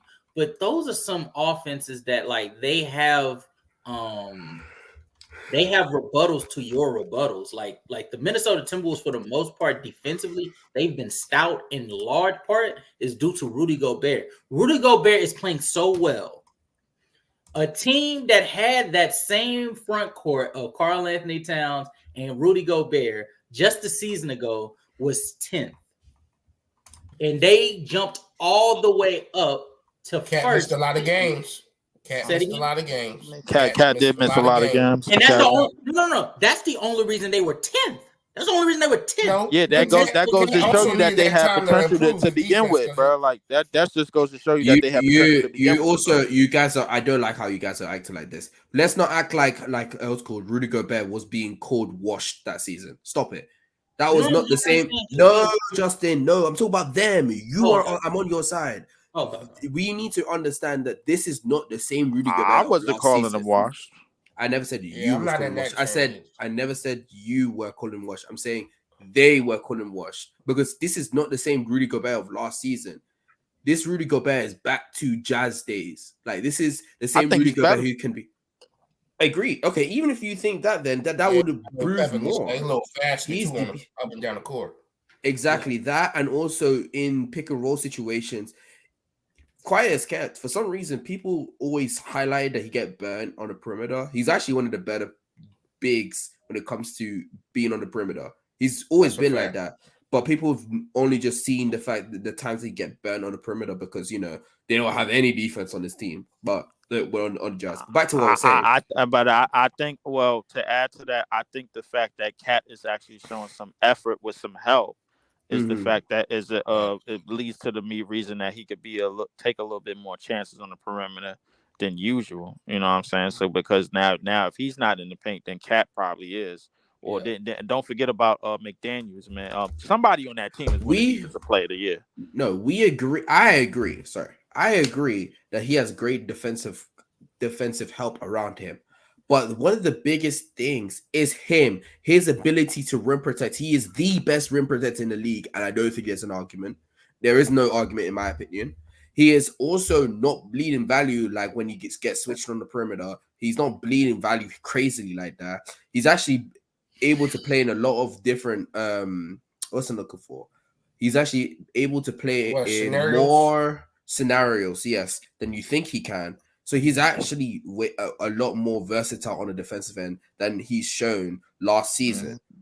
So I think he's ever shown with Utah. Actually, I think that's more context ridden rather than really his own self because we all know the amount of defenders he had on those teams. But yeah, that's why I pick Rudy Gobert because at the end of the day, man, that best in the league rim protection. While also being able to you can put him in other positions and he's not bleeding value that heavily. Give me Rudy Gobert. They might have the best starting 5 defensive team. I also forgot. Yes, Anthony Davis is doing great, but his team, I know it's a team stat, but his team is a top 12 defense. The Minnesota Timberwolves are the number 1 defense in the league. And they've been that since. It's a large margin. It's a large, very large margin. They've been in terms of matchups, I think Rudy Gobert, bro, has pretty much held his own defensively against a lot of the top matchups. I watched Claxton get 20 and 10 on AD, bro, and Claxton is not like that. At all, bro. So I mean, you know what? That actually lends enough. So Leaf, are you going with Rudy Gobert as well? I'm going Rudy Gobert as well. I have no choice. I just want you to know. I just want you guys to know. Right now, they are 107.3. That's the points. Opponents' points per game. Guess how many points they're ahead of number 2? 2.7. That is a gap. That is a huge gap. I know that's not necessarily. I know that's not necessarily like easy to understand, but to explain it in better terms, the Indiana Pacers, who we've been saying they've been the best offense in the league this whole season, they only have a 0.8 points per game difference between Milwaukee Bucks, who's the number 2. So points per game. I thought you were talking about the offensive rating. The offensive rating. I mean, isn't points allowed and points scored allowed is essentially offensive rating. I think. Well, Indiana has outclassed everybody offensively, not just in points per game, but pace and a total rating as well. So no, I agree. Ralph, who you got for DPOY? Man, I got AD. Man, what do you mean? Look at a clean slate, bro. Oh, punk ass AD. Right? Who said that? It sounded like you had a voiceover. No, facts. Who's that lead? All right, so it's a tie. It's a tie right now. It's a tie right now. Minor says, so no one been watching Bam. Listen, this is playing great, but not to Rudy's. Bam and Bam ain't been playing on Rudy's level defensively. Bam has like when we do these conversations, I get it that sometimes we don't throw out like shout outs. What's the word I'm looking for here? Like shout outs, like okay, yo, this player has been good. Like for example, Evan Mobley has been really good defensively. That's the word I'm looking for. Honorable mentions, but in these situations, the really top 2 that can really be talked about is Rudy Gobert and Anthony Davis. Bam can be the third, but there's a clear gap between Bam, Anthony Davis, and Rudy Gobert. Those 2 are just clearly better defenders this regular season.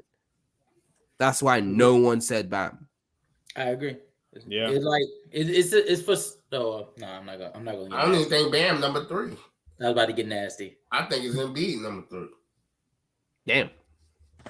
I was just look. I ain't gonna lie to you. I was just about to say it's for the same reason why it was like we didn't mention Embiid, but Embiid's been he should be in DPOY conversations this year with how well of a rim protector he's been this year. Mm-hmm. Should he be in top 3? Should he be in top 3 defensive players? I think he's top 5, but I think he's top 5. Yeah. I don't know about top 5. I think Bam as far as top 3, bro. Like it's Rudy, AD, and give me McDaniels, bro. Wait, we talked about perimeter defense and Rudy. He's a better perimeter. You know what Jay McDaniels has been? He has been excellent. Oh, also, well, no, we're gonna save it. Somebody on that Minnesota team is winning this award. Rookie of the year, Daryl. This now, I'm letting y'all know right now. This is really why I wanted to do this. One, because I got Rod wanted to do it, but another reason is I want to get this out the way. Who is the rookie of the year truly? There's really only 2 names. Well, when you hold up, I want to answer that question because when hold on. It'll get to you in a second. Daryl. I was gonna say let Leaf go first before I say mine. Then. Okay. Nah. But see, because when you said truly, bro, like now we already know it's gonna come down to a race, like population. All right, this kind of equal popularity. Yeah. We know it's kind of like 2004, bro. We know it's gonna go to Wemby at this point, bro. Like Wemby is putting up 24, 8, and 6. Who really deserves it though? Who really deserves it? I put it to you this way: just last night, bro, he had 24, 8, and 6 in limited minutes. So my thing is just like, all right, the Wizards. Yeah, right. It don't matter. Yeah. It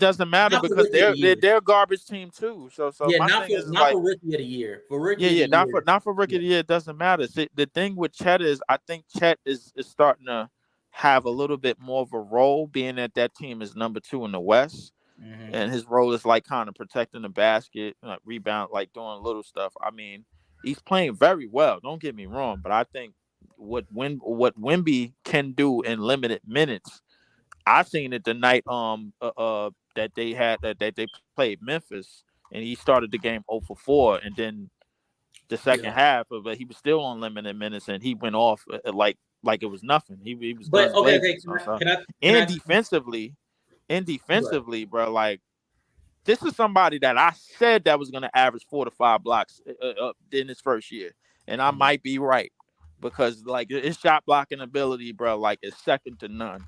If the San Antonio Spurs a record flip flop, he would be defensive player of the year candidate, and it wouldn't be no question. So realistically, rookie of the year, we're gonna have to give it to Wemby, man. I don't have no choice. Man, this looking like 04 to me. Yeah, it is. It is.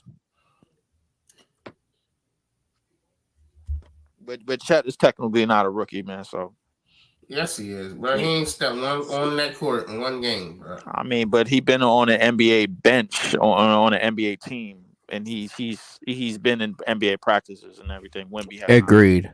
Wemby been playing pro since how long?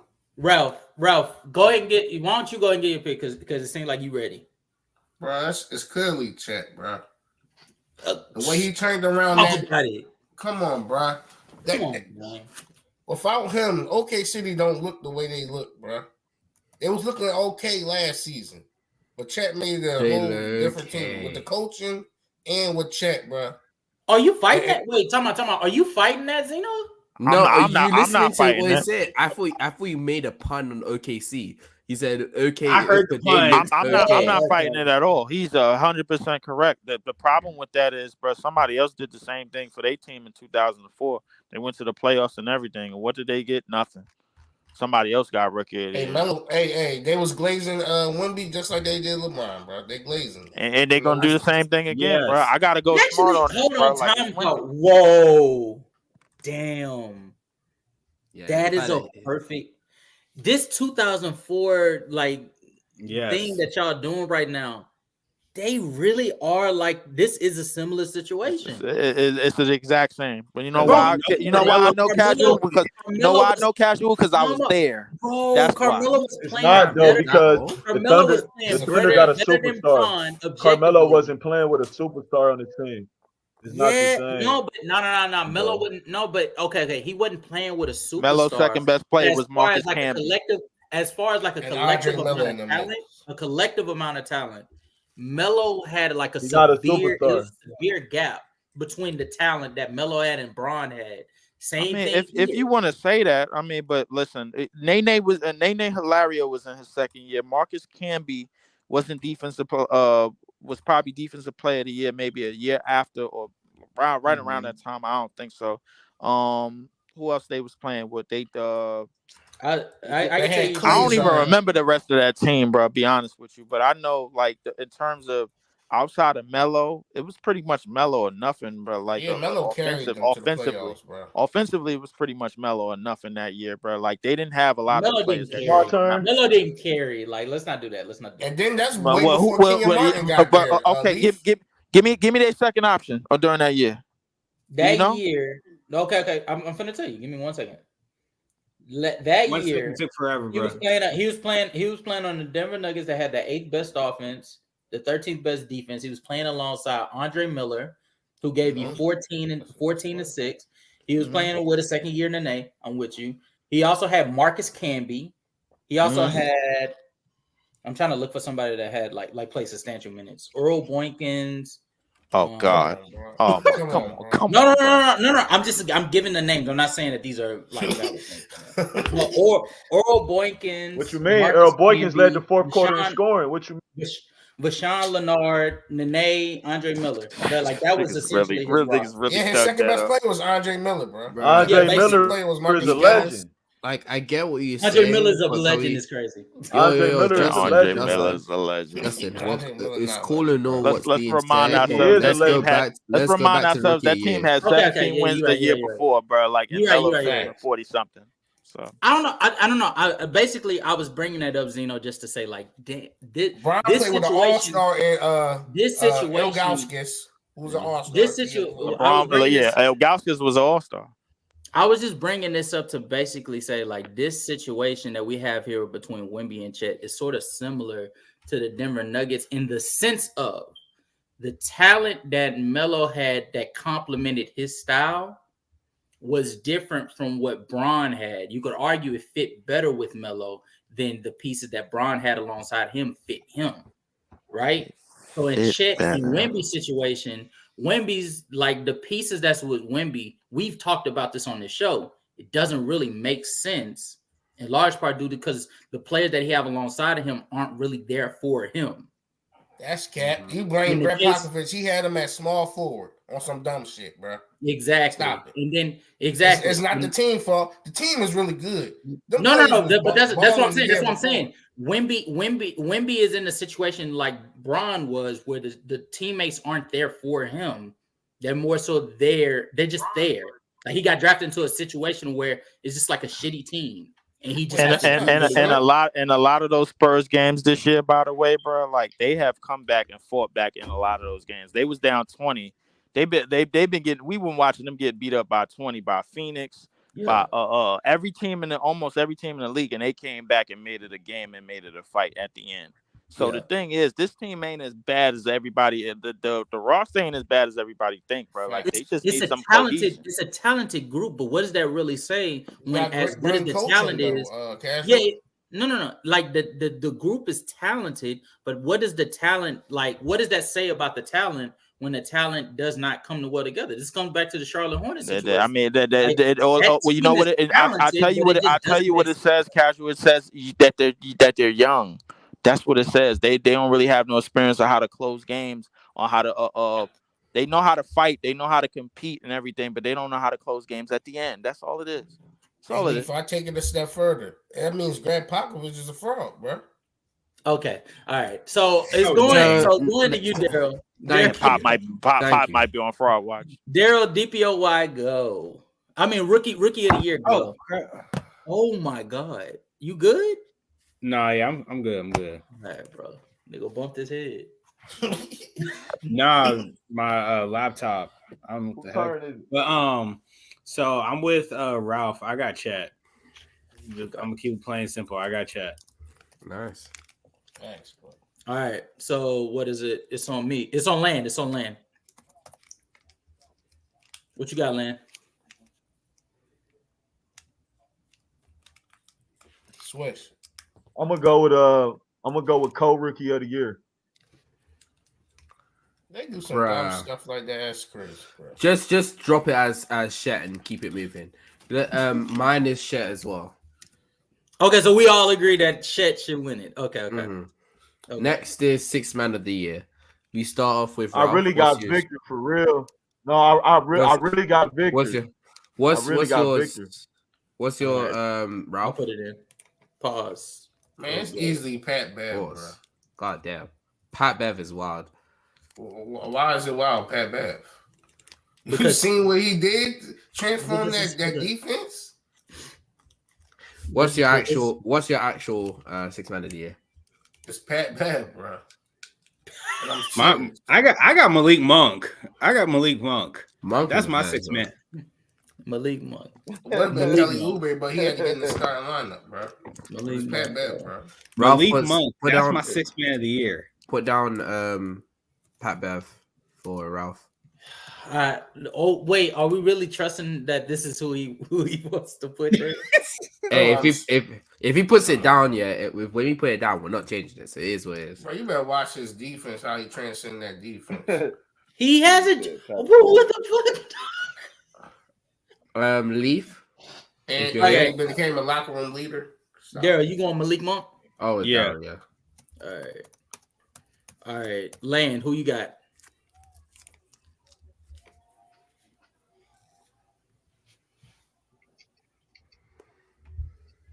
$5 points being good enough for 6 months of the year.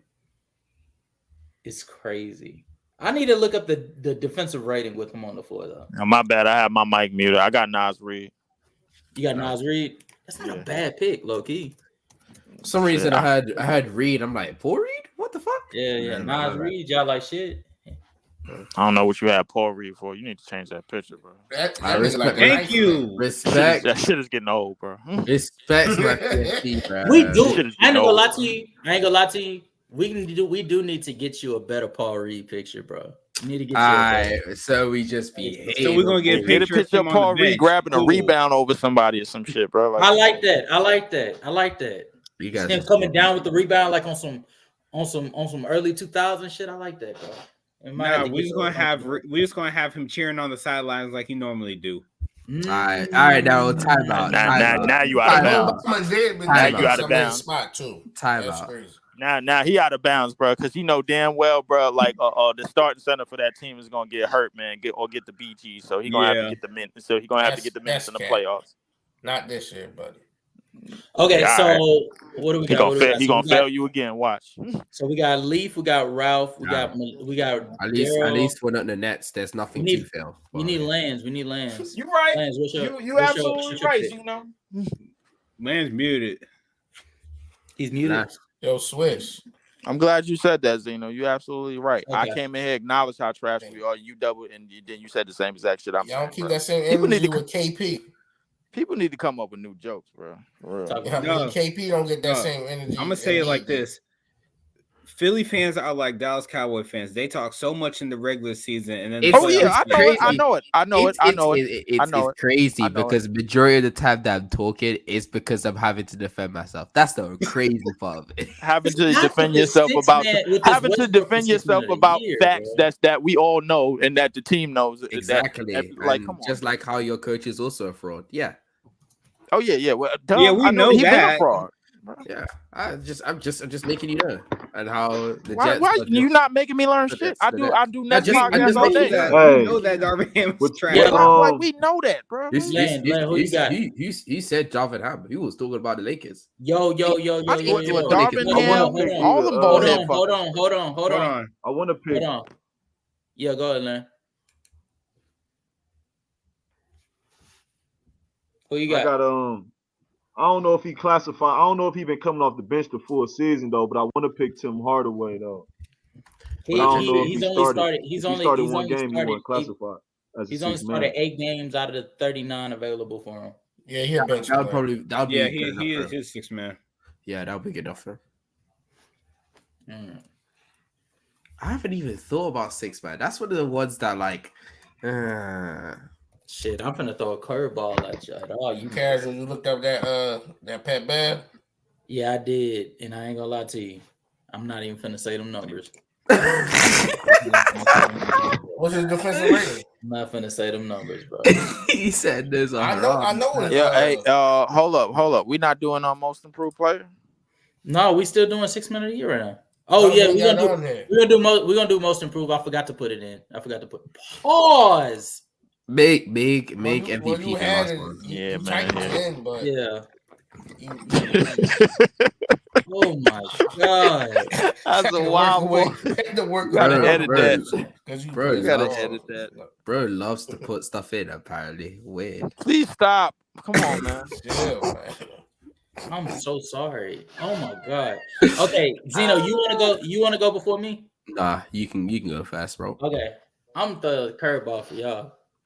It's about time Bobby Portis gets one. I'm sorry. Like Bobby Portis is like he's giving you 12.6 rebounds or 7 rebounds if you round up on like I want to say the second best offense in the league right now. Like that, like, and not to mention, even though they are like one of the worst defensive units, similar to Giannis, it's not. And he didn't win it last year. He got hold by that.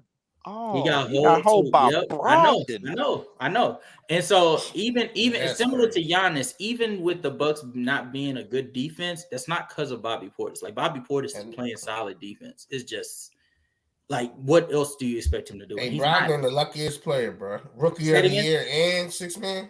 That's crazy. Wait, who? Brogdon, the luckiest player in NBA history. Oh, rookie of the year because niggas was hurt. But Brogdon gets in like he got multiple situations. He get. Brogdon been getting away with murder. He been getting away with murder.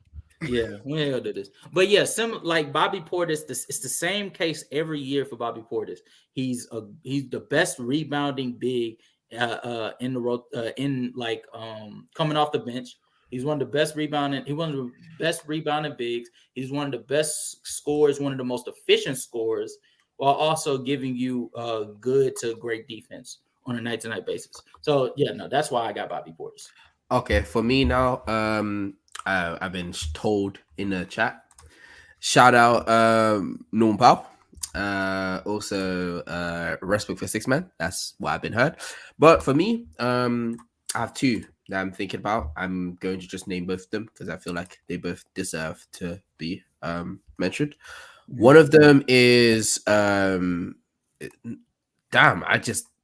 Anthony. There you go. Jesus, I don't know why that just flew off my That head. is a good one, gang. That is a good one. That's a great pick. No lie. That's a good one. Cole Anthony has I'm just with flown under everyone's radar, but he's still doing the same thing he done last season, albeit his 3-point percentage has gone down this season. But him being that scoring punch off the bench, igniting them with offense when they don't necessarily Very have much a needed. good nothing. Yeah, exactly. It's very much needed. Yeah. Who? Even though they Who got that? smoked the other night. Cole Anthony could get them a bucket when they go on bad streaks. Who's Austin Reeves? That's my question. No, Austin Reeves. Look, What? this should tell you all you need to know, Sage. Daryl didn't even pick Austin Reeves. That's that's enough for you, Let's bro. tell you all you need to Because know about Austin that Reeves shit. got figured out. He wore one leg sleeve and niggas started going crazy, bro. That's crazy. That's What? crazy. I mean, he ain't One lying. fucking leg sleeve and niggas started going What does crazy, blood- bro. what does blood mean? Austin And the Reeves. That's second one- exactly what happened. And the Austin Reeves second- went to the 2K store and bought accessories, and niggas went crazy. Yeah, that's what it was. That's crazy. He went That's from exactly what it was. having That's his long exactly hair what to it getting was. the cut in LA, and then he all of a sudden become a great player. Yeah, Bro, they since say- that Celtics game, he started getting endless free throws and shit, bro. I'm like, get the hell out of here, bro. But yeah, and They say then he what's took called a the trip other to the other Compton. second one, the second mention I wanted to give out was Reggie Jackson of the Nuggets.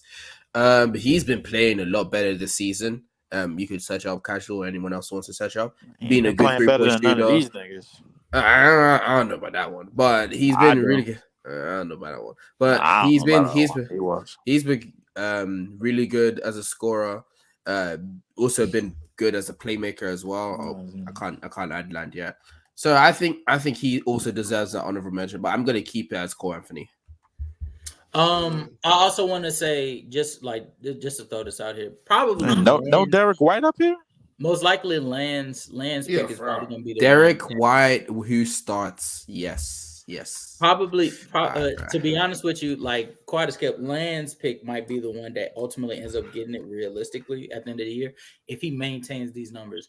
The shooting splits, along with him averaging 18 coming off the bench, that's good enough to get you there. The only argument that people will probably make is that the other candidates that we have on our list and stuff like that, they have played less. They played less minutes, like starting. Yeah. Well, none of them. Some of them haven't started at all. Like Bobby Portis hasn't started at all. But that would probably be the argument that they would use against him. Or they on winning teams too. Averaging, Who is he talking about? He's averaging like 19 on like good Talking about efficiency. Tim Hardaway Jr. Oh, Tim Hardaway Jr. Oh, okay. Yeah, Tim Hardaway Jr. Yeah, so that's all I wanted to say about that. But all right, we're gonna do most improved. Daryl, most improved. I got. It hurts for him to say this. It hurts for him to say this. Real. Go ahead. Tyrese Maxey. Right. Let's go. Tyrese Maxey. That's all he finna say. That's all he finna say. That's all I gotta tell y'all. The number speaks for itself. We ain't giving no love to this nigga, man. Oh, he did give him love. He just said the number speak. I'm gonna follow his lead, and since he decided to be nice and not petty, I guess I'll be nice and not petty as well. It's Tyrese Maxey, and it's not really many people that can even like take this. It's really his award to win. It's his award to win. Land, who you got?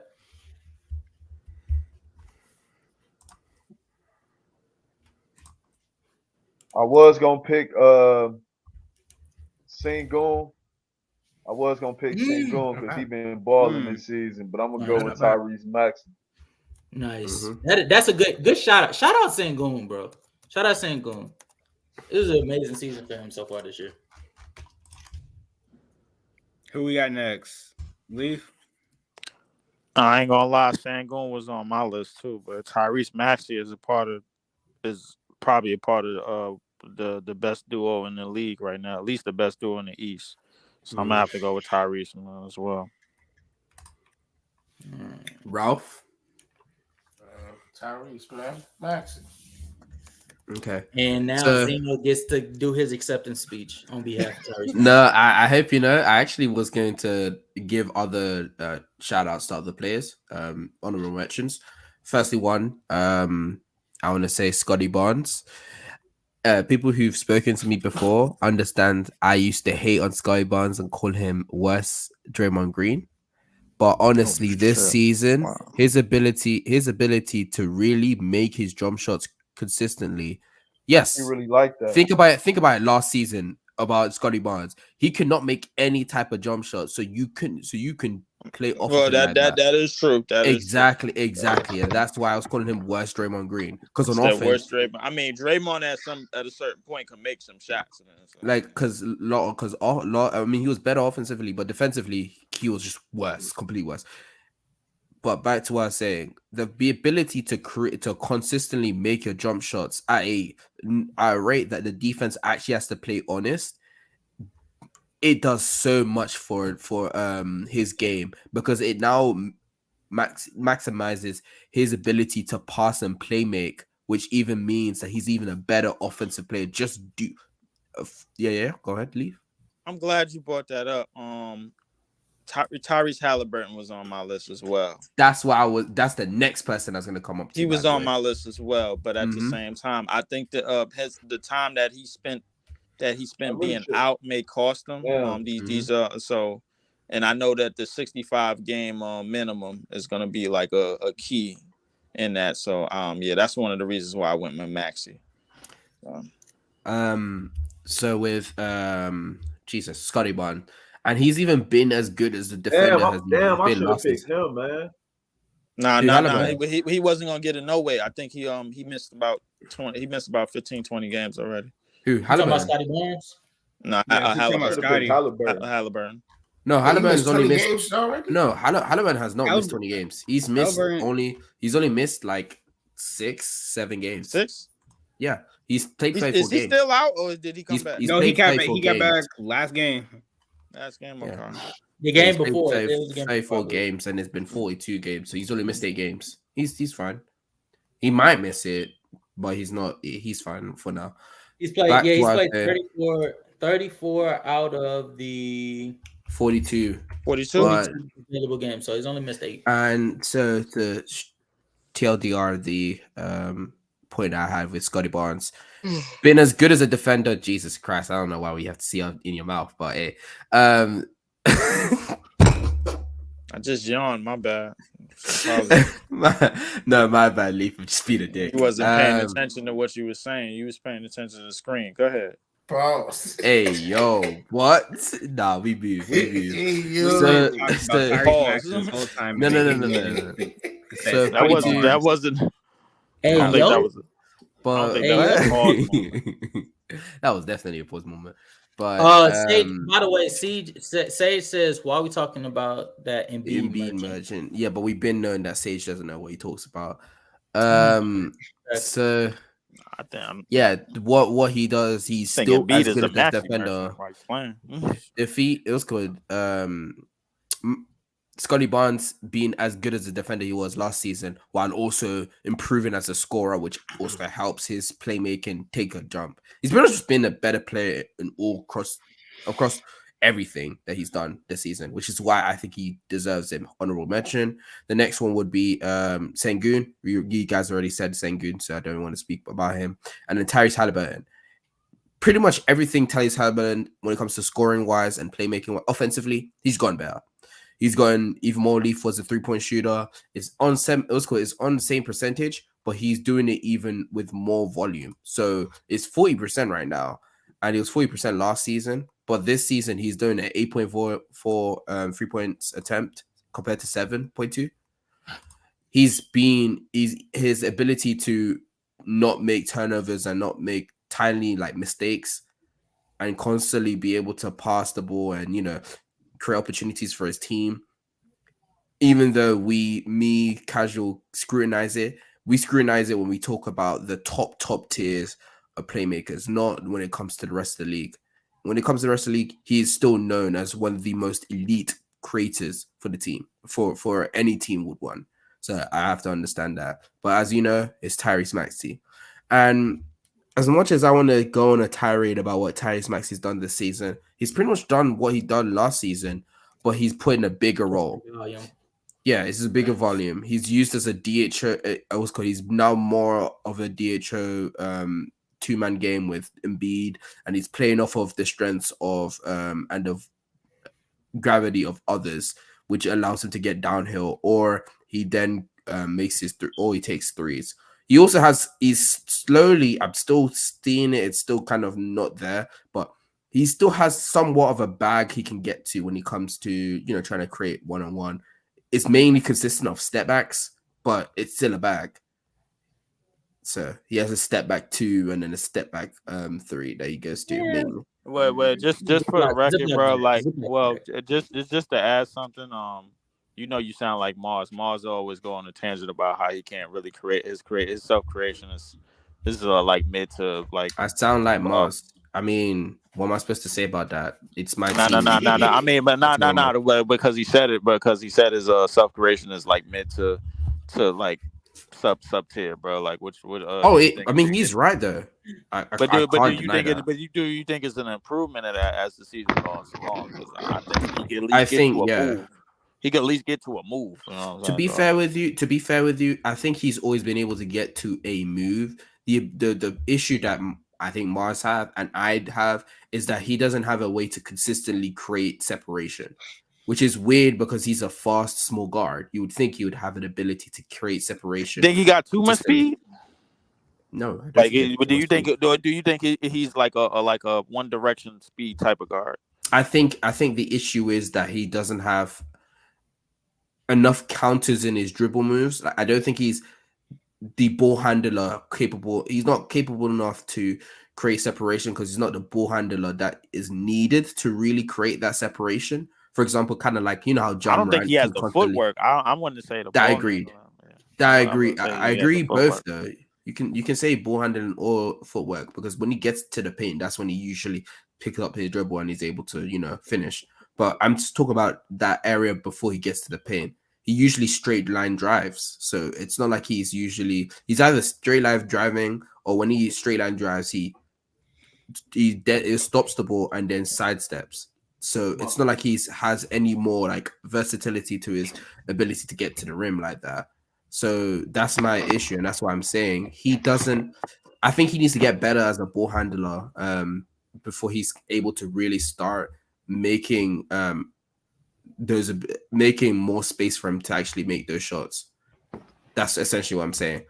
But at the end of the day, even if I have those issues with him, and I'm overly critical of him because I want us to win the chip, what he's doing is still you can't undervalue what he's bringing to this team, and especially when he's out. When Embiid is out, he's averaging, if I'm correct, like 30 points per 75 possessions on good efficiency too. It's not like it's below league average. He's doing it very efficiently as well. So that's why I think it's Tyrese Maxey, and I'm thankful that he's going to get MIP this season.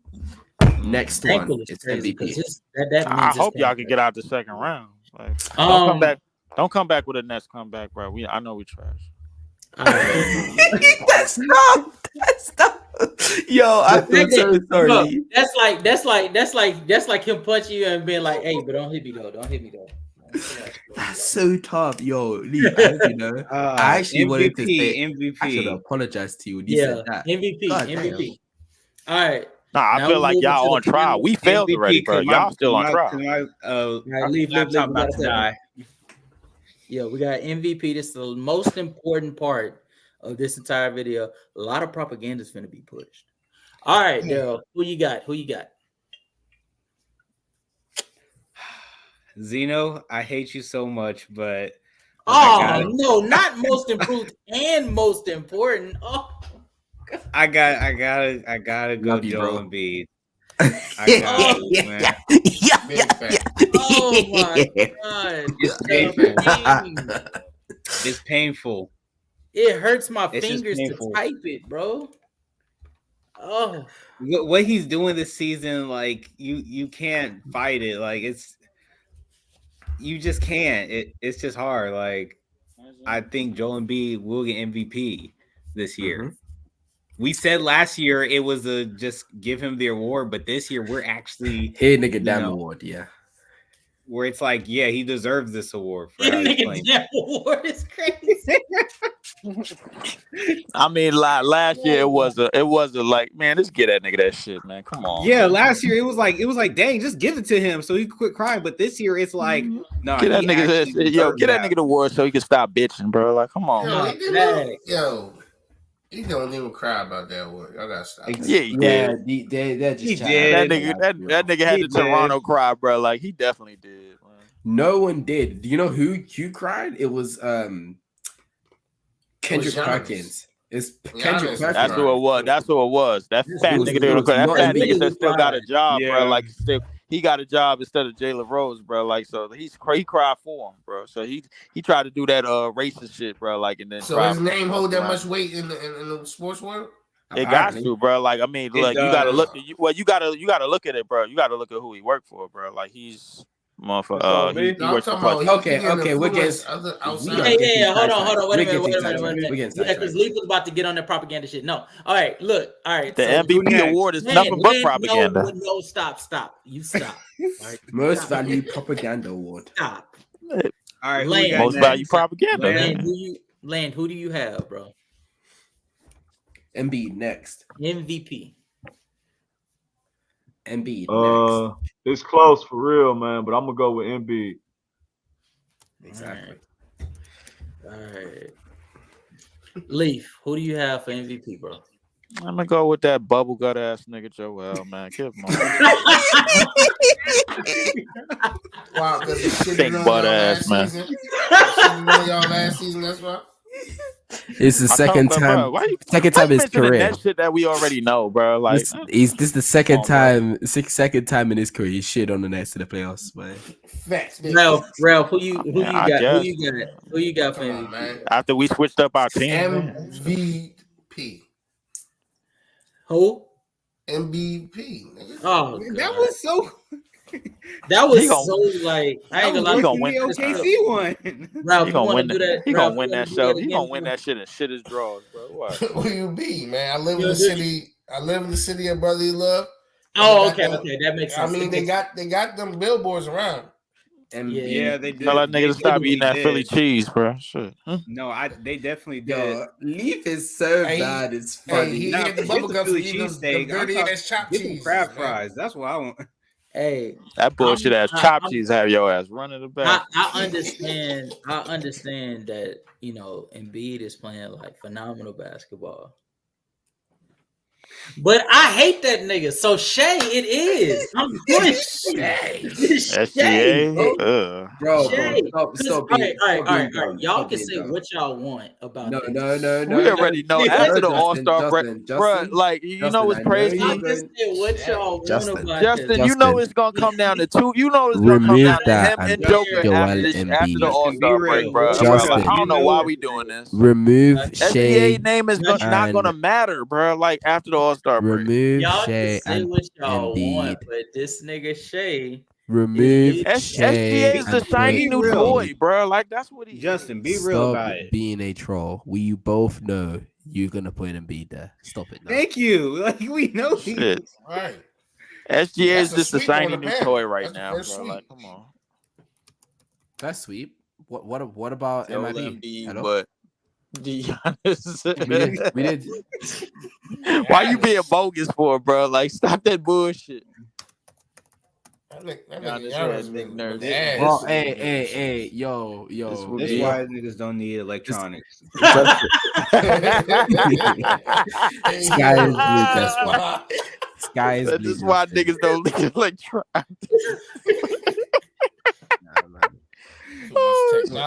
Someone should remove the controller. Bro, if you already erased that shit, bro. Yes, remove that shit. Zeno, just say Joel Embiid. All right. So my pick is Joel Embiid. I'm gonna make this very short. So Don't go into no tangent, bro. Like he's relax. Let me just. I'm not gonna go into a huge tangent. Get that nigga some toilet paper. God damn.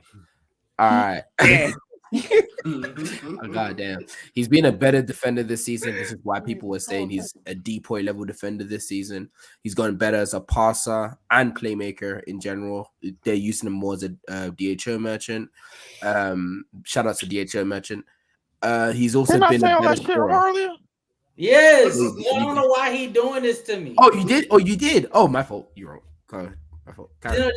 Zeno just wanna hurt me, man. He just wanna hurt me, bro. He wanna hurt me. Wait, who are you? Daryl, bro. Who was with him? Who was with him in the trenches, bro? When Joel some toilet paper. When Joel B was sticking it up. Hey, Leaf, you're talking about Casual right now, right? He needs some toilet papers, man. No, that center needs some toilet paper, bro. He probably the first MVP that needs toilet paper. Gino got speech every single time he got a proof point. We agree it's Joel. He always shit on Joker, bro. Like, come on, that regular season shit. Yeah. I went to that game, man. Tell me how he does. Let me tell me if he plays like an MVP in the postseason. Never. That's cat. We played against Brooklyn like that. No, and we when didn't, the Lakers bro. finally fired Darvin Ham, when y'all stop, when y'all gonna let these jokes go, bro? Our best player was Mikal Bridges. Last season, no. Last the last two times y'all played against us, bro, our best players was Mikal Bridges and bitch ass D'Lo, bro. Like, stop. Last season, expecting for you not to get cooked over some fucking. Over some net shit, bro. Stop coming up like for real, bro. Like I'm shitting on niggas that's winning because I know they gonna lose, bro. Like we already in the shitter, bro. Leave us alone, damn. Yeah, but we're just trying to make sure that no, you're right. We gotta get to this. All right, Leaf, Ralph, Land. We're gonna take you down real quick. Pause. We're gonna put you in the backstage. You know what? You keep messing up, bro. Justin, you know what? You doing bad, bro. How you gonna change the name and still do bad? Like, come on, bro. All right. Before you take them away, thank you, Leaf, Ralph, and Land for coming through. But we're gonna do our YouTube short smoke segment, as you can see there. So I'm gonna. All right, yeah. Why'd y'all change the name, by the way, bro? I will explain. I'll explain to you when we end the show if you still here. Appreciate you, Ralph. You already. I didn't know who the hell y'all was. I was like, who the fuck is you know, it's always love when we link up. Like, so appreciate you, buddy. Leaf, don't stop. Leaf, don't fucking stop, bro. All right, hold on real quick. All right, so this is the way this finna go. Oh yeah, super chat time. All right. Young Average says, "Oh nah, tell me Leaf talking shit. Leaf talking shit about the Lakers. He ain't talking about shit about the Clippers though." What happened to Brooklyn Bridges Leaf? I don't know. They probably burned them bitches down after what happened tonight. That 22, I ain't gonna lie to you. I don't know if y'all seen it. Daryl Zeno, go and look at that shit. That 20-0 run, that 22-0 run that the Clippers went on, it was disgusting. That was crazy. I'm gonna go check it out because I didn't get a chance to really watch any games. Yeah. So I've had my phone blown up about that and NFL playoffs since that happened tonight too. You said, oh, I'm sorry. It was 24-0. Yeah, it was disgusting. That was disgusting. Oh, hey, yeah. Go James, brother. I was waiting for that. I was waiting for that chat all episode, brother. Salute, brother. Salute. He said something the Lakers know nothing about. Shit, the Lakers know something about it because it got done to them. Anyway, yeah, that was so unnecessary. I'm sorry, Daryl. I'm sorry. I'm sorry. That wasn't funny. I'm sorry. I won't do that again. I won't do that again. I'm sorry. Even our bench players beat the shit out. Sorry, Kyrie. Okay. Anyway. You know what? Right. I don't even want to. I hope when I go to Philly, I'm gonna make sure that the Milwaukee Bucks whoop y'all. I'm going there. Like I'm. You see how he's gonna put Juju on our team. That's crazy, bro. Yes, I'm driving the whole 2 hours to go do that. That's wild, bro. He's putting Mad Judge on my team. I don't know if I like about that, but hey. Okay. All right. So this is how we're gonna do it. All right. So I am going to put myself in the big screen. I'm gonna ask the question. All right. And then I'm To gonna pass it to Daryl. I'm gonna pass it to Daryl, and then I'm gonna pass it to you, and then because this is YouTube short, so I just need the answer first, and then we'll get to the explanation afterwards. Okay? Yeah. All right. So, you guys ready? Yeah. All right. Start bench cut. Damn, I forgot it. I'll get it. Start bench cut.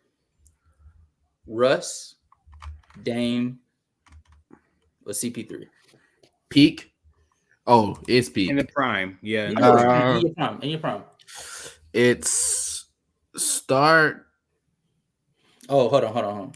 Oh yeah, no, sorry, I forgot. It's Daryl first. Go ahead, Daryl. No, go. Okay, hold on. I'm gonna ask the question. I'm gonna ask it again. Zeno, go. Because all right. Start bench cut. Prime Russ, prime Dame, prime CP3. My answer to this is start CP3, bench Russ, and lastly, get rid of that first round merchant, who is Dame. My reasoning for that hold on. Oh. I just need the answer first. Damn, this nigga camera look good. Fuck. Unholy glaze right there, but we move. I hate that I've been agreeing with Zeno this whole episode, but I mean, it's painful. Like, I know, man. You're starting to come to the light. It's fine. I'm not coming to the light, no. But it starts CP3, bench Russ, and I'm cutting Dame. Zeno, I hate you. I love you, bro. All right.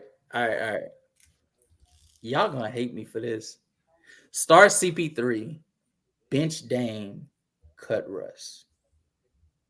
I don't hate you. I just think you're stupid. It's fine. I mean, I don't hate you for that, but had Dame still been playing with Portland or went to Miami, you would have been saying. And had Russell Westbrook stayed in OKC, we would have continuously seen first round exits on his behalf. Yes. To be fair with Russ, that the teams around him outside of the and Dame had a better team. Wait. God damn! I was gonna say the only outside of the second year of that OKC team with Paul George, he hasn't. When he was the number one, there hasn't been an actual competent team built around him like that. Because even the first year, it's 3 superstars, but really and truly, Carmelo wasn't actually playing like a competent third option. He was trying to play as a first option in the third role, which doesn't really work with that team. Mm-hmm. So I want to say, really and truly, the only year he really had a good team was his last year there. Not last year there, but his last. Yeah, it was his last year. It was his last year. Yeah, his last year with him. So I disagree. I think Dame. I think when it comes to Dame and Westbrook, and then I ain't gonna lie to you, I had to do more studying on this when I came up with this start bench cut because I wanted to do this hot take, but I needed reasons. And the more I looked at it, it shouldn't really be a hot take. Dame. From the moment that LaMarcus Aldridge, Nicholas Batum, Wesley Matthews left him, outside of CJ McCollum, he did not have a consistent roster for him to be able to abide by, for him to play a consistent way. They asked him to be more of a facilitator. He was able to do that. They asked him to be more of a scorer for years. He was able to do that. And not only was he able to do that, he revitalized his game from being more of a slasher, mid-range shooter, and like at the three-point line type of shooter to extending his range to where we have years where whether fair or unfair to him, they were comparing his elite range shooting to Steph. That's how lethal of an offensive piece he was.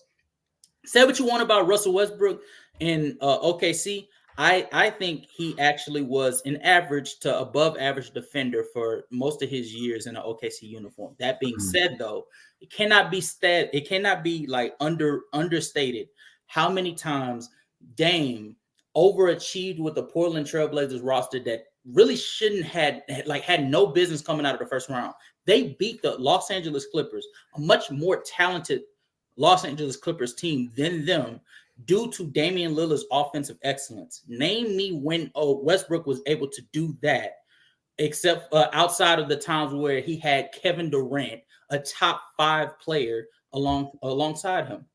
Never happened. And so when you talk about the fact that Dame was able to do more with less, along with the fact that he was a more efficient scorer, along with the fact that even though the numbers may not say so, they're facilitating level is like neck and neck. If not, I disagree. I think it's neck and neck outside of like 2017 and 2018. I'll give you not 2017, 2018, 2016, 2017. I'll give you. But every other year, I think Dame offensively had the same responsibilities that Westbrook had, and he was able to do more because he was a smarter player. He was a more efficient scorer. I disagree. I want to say that I think that Dame is not better than Russ. I actually think, yes. Yeah, let me put here. Goat James says, Dame beat Russ in the playoffs, hit game winner on PG. Understandable, but we all understand that basketball is a team sport, not a singular player. I'm going to take my reason. I'm going to take this route. I'm going to take this route with my reasoning. When we look at them as strictly players, a 6'3" guard who's constantly able to create rim pressure at an elite level, who's consistently drawing fouls and putting people into foul trouble while being one of the best playmakers in the league of all, consistently being one of the best playmakers in all, Jesus Christ, in the league. That's why I actually think Russell Westbrook is better. Also, by the fact, Russell Westbrook is not bleeding value on the defensive end. Russell Westbrook is either a neutral or a good defender. And I get that doesn't sound much, but when you are a player, when this is stacked up against a clear negative defender, and while you guys will say, okay, Dame this season isn't prime, like peak Dame, fair enough, cool. This has been happening since Portland. Dame has not gotten that much better on the defensive end ever since he stepped into the league. This has been Dame defensively every year. So I need you to understand that, yes, Dame is doing so much on the offensive end, and he is that great as a shooter, which helps his playmaking, helps his gravity. The fact that Dame is that great of a three-point shooter in general allows him to actually be somewhat of a resilient scorer because, hey, outside the first round, tell me. But I get all of that. In the first round, tell me. No. In the first round, he has those GOAT level productions. I ain't gonna lie. Bitch, what? I said Dame has that GOAT level production. No. I'm talking about Westbrook in the first round because that's as far as he got. Okay. Anyways, back to 12. All right. Because you're actually not letting me do me because I let you do you. That's crazy. All right. Whoa. What? What there? I'm joking. I don't know. Yeah, he's trying to say sus. He's trying to say it's sus. I said something didn't sound right, but I had to say it. Yeah, you had to rethink. I said you do you, me do me. Yeah, I got it in my mind. Hey yo, bro. Hey, you're trying so hard. But that's the reason why I think Russ is better, because he's not bleeding value on the defensive end. And it's not like, and I wish Dame was just a below average defender. Dame has been consistently throughout his career one of the worst defenders in the league, but people don't talk about it because people understand that the Trailblazers don't understand, just like I understand. Okay. What's called? But people understand that because the fact that Dame is never really been put in that situation where they believe him to have deep postseason runs. Russ has always had those type of expectations because of how great he was with KD, and then what he did as an MVP the next year. So that's why Russ was put in those situations. And I want you to understand this. Russ is the better player. Strictly because of the defense and also what he brings as a playmaker and scorer, the rim pressuring guard. I think it's easier to build around that too. This is me personally, especially when I go and I look at it. Russell Westbrook is not. He's not. He's not grabbing. He's not grabbing as much. The British bro is cooking. You're wrong for that. You're wrong. I also forgot to say this too. Russell Westbrook. I know people don't really care about this for guards. He's also a really good offensive board getter for a guard. He's also a great rebounder for a guard. We get no. We get it. That you're about to say something about how he kind of was called. It was kind of like they're giving him rebounds, but it's no, I wasn't. What? Oh, okay, I'll stop talking now. Go ahead. It's me. No. No, I was about to say you mentioning Dame being one of the worst defenders, in the league. Yeah, we already understand that this is in a league where being a bad guard defender really is not even as bad as you're advertising it to be, because peak. You're not, huh? He said prime. He's saying we're talking peak though. I didn't say no. We're talking prime. We're talking prime. When was his prime? When did he prime? Dame's prime? Yes. I'd say 2017, 2016, 17 season, all the way up to last season. All right. And now who are the star guards at that time? Star guards are Stephen Curry, Russell Westbrook, CP3. Western Conference. Stephen Curry, Russell Westbrook, CP3. 3 Western Conference guards, yes? Yes. Carry on. Okay. And in that situation, even still, outside of CP3 and even Curry, 2017 up until I say about 2019, he was just as bad of a defender. The only difference is Stephen Curry being not much larger, but being a little larger than Dame, because Dame is like 6'1", 6'2". Curry's like 6'3", 6'4".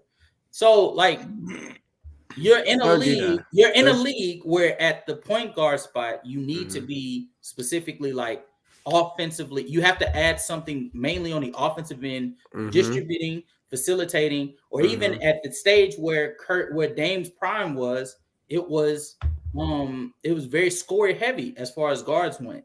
And so when it comes to Westbrook and on the scoring end, from I think his prime is what, 20, you say 2013? 2014. Was it 2013 or 14? 14, I would believe. That was the year 14 is where he got hurt. No, 2014-15 season. 14-15 season, all the way to 2019, the 2020. Yes, 1920. Okay, so in that time, Westbrook's shooting started to decline, which meant he had to be more rim slashing heavy. Which he was still very lethal. He was still lethal, but we're talking about compared to another player in Dame who became even more lethal of a shooter, which made him even more lethal of a scorer, which opened up advantages for players like CJ McCollum, like Al-Farouq Aminu, like what's my guy's name? What's the dude's name? Yusuf Nurkic. Like, it created advantages for all of them to be able to eat off of, which even though he was that bad of a defender, they had him being that bad a defender should have been even further of a reason for the Portland Trailblazers to get knocked out of the first round repeatedly by teams like the Oklahoma City Thunder, like the Los Angeles Clippers. But yet when it came to Damian Lillard, he was so excellent of an offensive player. He was able to rise above his flaws, which was being a severely bad defender, and be able to take his team routinely to the second round, and even making Western Conference Finals appearance. A large reason of that is because of how good of an offensive player he was. So yes, I do understand that Damian Lillard is nowhere near the defender that Westbrook was. He was not as good of a playmaker, if you want to argue that. But I think when you're that much more efficient, that smarter of a player when it came to crunch time decisions than that of Russell Westbrook, that is enough to put you over there. I still need you to understand. Well, that's what he said. He said excellent is a lot. Huh? Did I say excellent about something? I don't know. I'm not gonna lie. But I think go ahead. I was gonna say, me personally, when it comes to Westbrook and Dame, I definitely hear both sides. But for me personally, like what Westbrook has been able, okay, let me say it this way. They both been able to bring their team to the highest level when making the playoffs, at least making the teams better when I say the highest level for their ability. But when I pick, if I'm picking Westbrook over Dame, it's because what I've seen from Westbrook in his prime was that he's going to play 100%, 110% each time he steps on the court. We saw once how he was with Durant, and then when Durant left, it was like he elevated and started averaging triple doubles all the way to when he got to Washington. And then after he went to the Lakers, all the way till he got to Houston. Okay, when he got to Houston, yeah, we'll give him that. When he got to Houston, he was averaging triple doubles where it was like every single night. It was like people were like, dang, like Westbrook is going on a tear. Yes. The only problem with that between him and Dame is when it came to the playoffs. But that's how I feel about it. Dame, on the other hand, Dame had the scoring ability and he made his teammates better with his scoring because it made other teams on defense, say, hey, we need to focus more on Dame because we're like, let everybody else score, but we got to make sure we keep Dame like, on keep him in check. Whereas Westbrook really isn't a 3-point shooter, but he benefited his team by getting to the free throw line, attacking the basket, getting rebounds, making his guys better by kicking it out to 3-point shooters for assists, like when he had PG and Carmelo there. So he made that team better because, there's people who did not believe that team was going to the finals or even make the playoffs because they felt like Melo was washed and they felt like Paul George wasn't that good and felt like his peak was with Indiana. He would fall off. I think you might have skewed the narrative a little bit because that Oklahoma City Thunder team they thought was going to be the team that combated the Warriors. That's how good they thought that team in theory was going to be. And then the further they got through, they kept going with the narrative of, and I'm telling you this as an OKC fan, they kept looking at the OKC Thunder team, looking at them like, oh, they're going to figure it out. And then a month go by, they're going to figure it out. And then they get past All-Star break and it's still lackadaisical on defense. And Melo and Paul George and Westbrook was still struggling to figure out the your turn, my turn dynamic they had between another. And they were still like, they'll figure it out by postseason. And they get into the postseason, they're going against the Utah Jazz, led by a rookie Donovan Mitchell. And everybody thought they should beat them. And they'll see the Warriors they'll see the Rockets in the second round. And we'll see how they fare against them. They couldn't even get past the Utah Jazz, in large part due to Carmelo Anthony underperforming severely, but also Russell Westbrook being so sidetracked by rookie Rubio outplaying him in game 1 that it took him 3 games to finally get it together. And then finally in game 4, he finally played to his standards. And then in game 5, he finally played to his standards. And then in game 6, it took him I can check to be sure. That nigga took 40 shots, I believe. Took 40 shots to get to get them to a point of like. Yeah, he took 43. Yeah. Yeah, he took 43 shots against the Utah Jazz. Like those type of things, I'm not gonna let you slander him. Wait a minute. Those type of things, I don't hold to Westbrook like. That is like that's a bad thing for Westbrook to shoot 43 shots because I understand the context. Exactly. With that game, Paul George had only attempted 2 for 16, like 6 shots. He was 2 for 16. Yeah, he had attempted 16 shots, only making 2. Melo was shooting like at that point. If it wasn't like understood at that before then, it was understood. He was terrible. It was a terrorist. Yeah, he was a terrorist. And then and there was nobody else that was able to create for themselves. So Westbrook had to take it on his own and go 1-on-5 quite literally for the stretch of that for the rest of that game.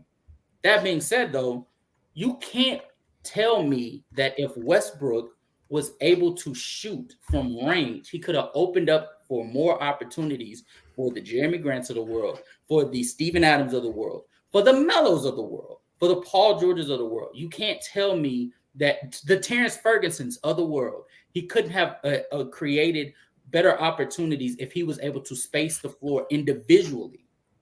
That is something that was never a problem with Dame, specifically in his prime. And that's all I'm saying. And I think that, yeah, you could say that he could do that, but the thing is that he's already able to do stuff like that by his downhill pressure and getting into the teeth of the defense. That was his whole thing, was getting into the teeth of the defense and dump off pass to Steve Adams. That was the main way he was getting or he getting into the teeth of the defense, kicking it out to Paul George or Carmelo Anthony, who would take a step in and clank a mid-range or passing like that was things that he was doing throughout that whole season, which you saw the next season also. And people were saying, oh, Russell Westbrook took a step back and Paul George is able to go. Russell Westbrook has always been always tried to go into the teeth of defense and look for opportunities to try and play make, but he's more geared to scoring, and I agree with that.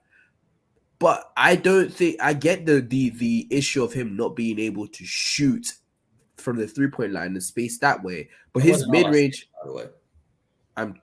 Yeah, but we're talking about spacing, and that's what he's talking about. He's talking about his no, but that's not all that I said. Well, that's not all. Yeah, that's not all that I said. Like, even it, like, exclude the game 6, even if he's not floor, even if you think that his floor spacing, his lack of ability to space the floor because he doesn't have much of a jump shot doesn't hinder them. Do you think that him getting sidetracked very easily, him being so competitive and so prideful that he can't handle losing to a rotational player like Ricky Rubio, or losing to a rotational player, or not losing to a rotational player, or losing a game to Damian Lillard that causes him to sort of black out and do everything that is not required of him just because he wants to prove a point?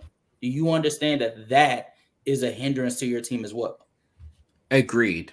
Okay. And I also can understand that when he's able to get deeper into the playoffs, when he was playing with KD, he's also willing to take those tough shots that other team players aren't willing to do so and actually take the bear of the brunt.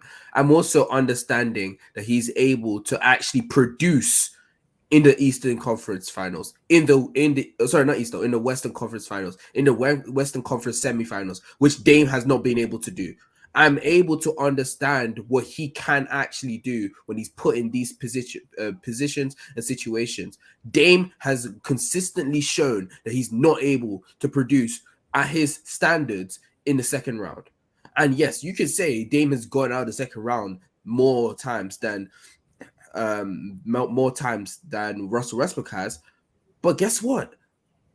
He still hasn't produced in the second round anyways. And I still think that if Russell Westbrook was able to get, I think that Russell Westbrook's ability to get downhill is way harder to stop than Dame's ability to. I mean, I'm talking about throughout his prime.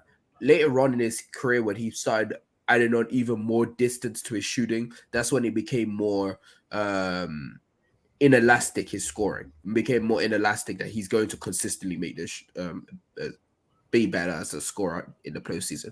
But I still think that if Russell Westbrook was able to get deeper into the postseason, his ability to be low casual when you go to talk Hornets. Whenever you get up here, big girl. Shit. Never. So I think that's the reason why I have Russell Westbrook. And yes, you can say that Russell Westbrook gets sidetracked about certain stuff. Yo, Dame also has times that he will just not shy away necessarily, but he will just start missing shots and just kind of phase out of the game himself. But if Dame does that. But if you're missing shots within the flow of the offense, I get you. If that was as simple as what Westbrook did, he said, "Who the fuck?" That if I could see if this was like a situation of like Westbrook shooting himself out of the game within the flow of the offense, that's fine. I get that. No, don't do that. Dame has never had. The flow of the offense is Russell Westbrook. they don't have no in okay, OKC. what I'm, In OKC, no, what I'm saying is similar to how you and me are heavily critical of. Here you go with your Hornets talk. Similar how you and me are critical of LaMelo Ball and even Damian Lillard at times of being lackadaisical on the offensive end to where they won't attempt to run the offense and create an advantage for others. They'll just shoot a half court three, and because they can shoot that three because they're efficient three-point shooter like that too. Yeah, I agree. Say it again. I know where you're about to go. Yeah, Russ. Yeah. So similar to how we get on him about that, how that abrupt that we get on them because that's not even running the offense. That's not even running an offense that's ran through you. That's just not running an offense. Period. You're just basically within 7 seconds saying, "I'm gonna shoot the shot because I can." In Russell Westbrook's case, Russell Westbrook does multiple things. There's instances of him shooting threes, ill-advised threes, when he doesn't need to. There's situations where Paul George has the hot hand, and it's literally a one-possession game. All they had to do was hold the ball, and Paul George could have took the last shot because he had the hot hand. And Westbrook, being prideful, decides to attack Damian Lillard and go up with a contested mid-range shot over two defenders that ultimately cost him not just that game, but that series. There's multiple instances of Russell Westbrook because he gets irritated with the thought of, nah, man, I can't go out like that syndrome. He's like, all right, I'm going to take this game over. And it goes the other way. That's not a good thing. I don't care how you slice it. And even in Damian Lillard's situation where you want to say he underperforms, sure, he underperforms. And you could argue that Damian Lillard was misrepresented. He was represented as a number one when in actuality he's a number two or even a number three if you want to argue that. That's fine. I'm not going to do that. No, I'm not. Me personally, I'm not going to say number three. But if you think he's a number three on, like, let's say the Lakers or something like that, fine. What the hell? But if Russell Westbrook, if Damian Lillard is a number two, so is Russell Westbrook. And unfortunately, Damian Lillard is just now in his 11th year being properly put in his right position as the number two. Russell Westbrook had that benefit at a younger age. And by the time it was time for him to take the reins and be the number one, he failed miserably. And they gave him multiple opportunities with a talented co-star, a talented co-star, and he wasn't able to figure it out. You can't say the same for Dame. Dame had a lesser co-star and was still able to make the Western Conference Finals. I think that good offensively. No,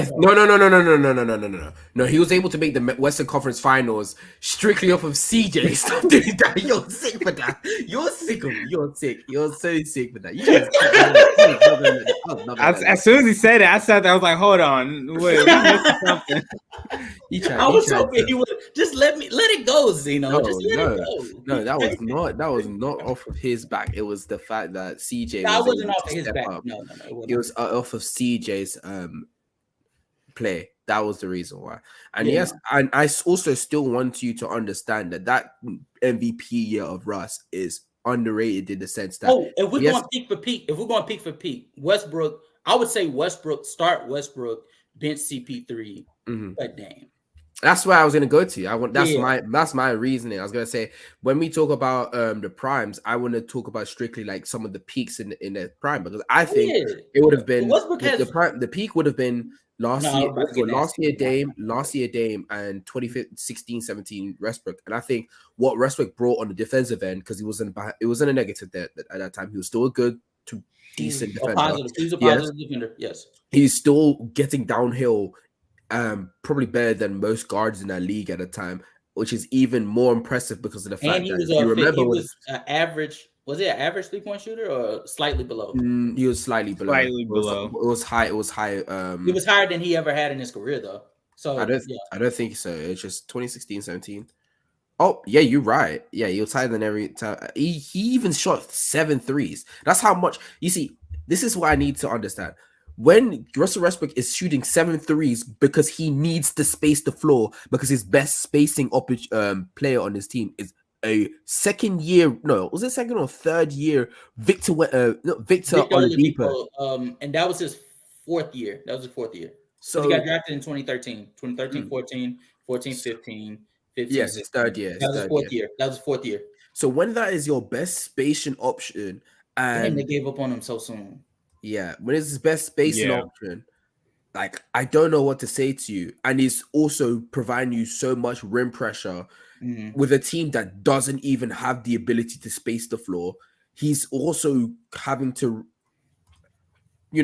playmate for everybody on that team because none of them really can create their own shot on that whole team.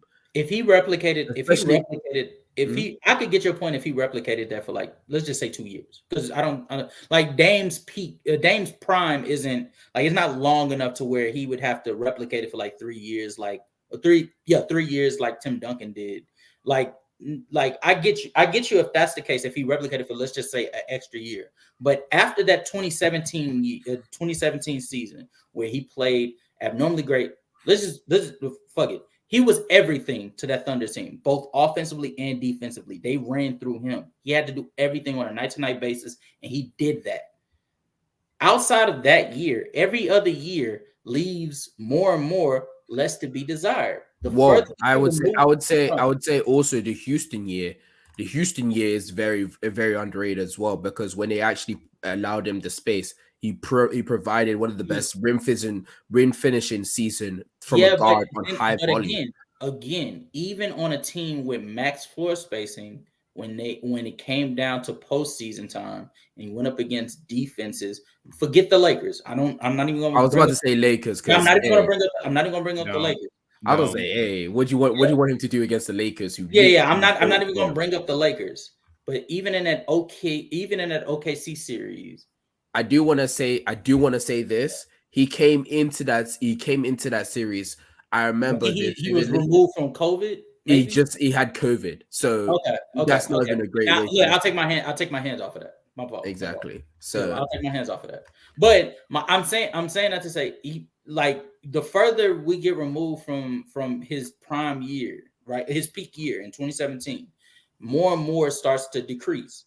His finishing ability started to decrease. His shooting ability, after 2016-17 season. Well, I don't like that, because his I don't like how you use that, because you also have other years before that which he's still great in. It's the 2014. No, I'm not saying he's not great though. I know where you're going with this. You're trying to say that it's on a decline and thingy's on the upcline. I was called on the incline. I get that, and I'm saying he has certain years. No, I wasn't even going to say. That's what you said earlier. You said that earlier.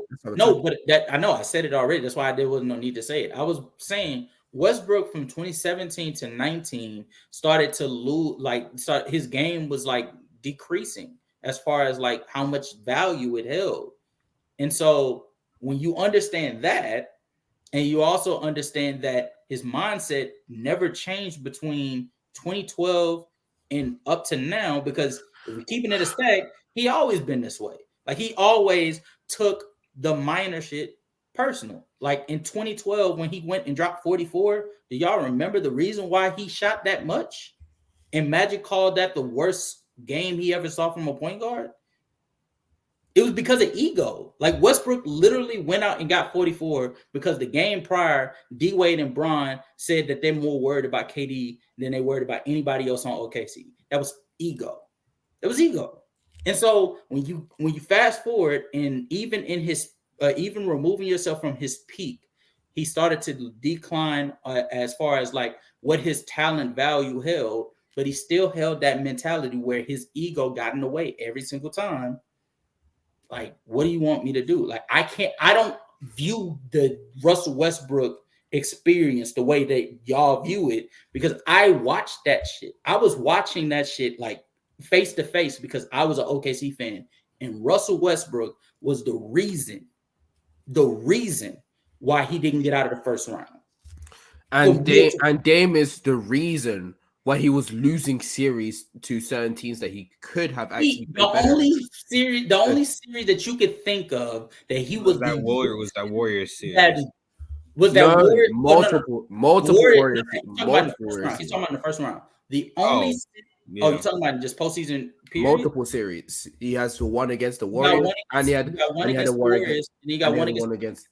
the Pelicans, which he got that ass locked up. So there was 2 season series where he was absolutely crucified in. That's fine, but okay. Do you think that he played as egregious in that Warrior series or in that Pelican series? Well, no, the Pelican series I say is on par with Westbrook. Do you think that Warrior series on par worse actually? Say it again. That Pelican series was worse. I'm not. No. I would like to worse. I would like to introduce you to Russell Westbrook in 2019. I would like to introduce you to that. No. I think it was worse than that. I'm not gonna lie to you. Westbrook wasn't even facilitating that. It wasn't even. Bro. This was before Dame became that good of a playmaker. So I agree. His if he is not shooting, he is not playmaking for the. And if he's not being able to score, keep in mind he was not playmaking like that. In the Warrior series. I'm not talking about the Warriors. We're talking about the. No. I already conceded. I said the Pelicans is on par. I'm almost certain in the Warriors series. Was that not the Warriors series where Dame was playing against Draymond Green was deployed on him and he was getting absolutely cooked? Let me see. Which one's this? I'm finna check right now. It was in was it the 18-19 season? It was the 2018-19 season. It was the 17 season. 17. No. 18-19 because 2017-18. No, 2018-19 because 18-19 was the Westbrook Paul George experiment. And I'm telling you, I'm talking about 16-17 in the first round. That's what I'm talking about. You're talking about the 17-18 first round. That was Damon versus Pelicans. And he played bad that series. Yes, and I'm also talking about 16-17 against the Warriors. That's why I asked, wasn't that not the year where he got deployed? I thought you were talking about 18-19. No, and I was asking, is that not the year where they deployed Draymond Green onto Damian Lillard and clamped his soul up, which he did. Bro averaged 20. He did. Even with that, with him being a lesser playmaker than he was, he said deployed. He really did. But Draymond really was. They sent Draymond to guard Dame because they knew like it wouldn't be a good idea to put stuff on him. But they had Clay, but we move. Yeah, really. But even with Dame playing as bad as he did, as far as like offensively, that's not nearly as bad as Westbrook in 2019 against the Trailblazers. Disagreed, because even that series, you can even look at the stats. I'm looking at the stats. It was bad, bro. It was bad. Look at Dame's like stat line. I know I'm stat hunting. Yeah, you can call me a stat. You are stat hunting because I'm telling you that Westbrook. Because I'm telling you, it's not just about 3 assists. It's not just about the stat line. I'm telling you, if you go back and watch that Thunder Trailblazers series, Westbrook got these turnovers at some of the worst possible times. They were the most egregious turnovers I think I've ever seen. Facts, and it wasn't even just on some shit. He's always had bad turnovers. I agree. But the thing, Zeno, here's the thing. You can have a bad, and I think Daryl's finna say this. I'll let you cook at this. I think Daryl's finna say the same thing. It's one thing for you to have egregious bad turnovers because Westbrook's always had those. It's the timing in which you did it. Westbrook, I want to say it was in the third game. Was it in the third or fourth?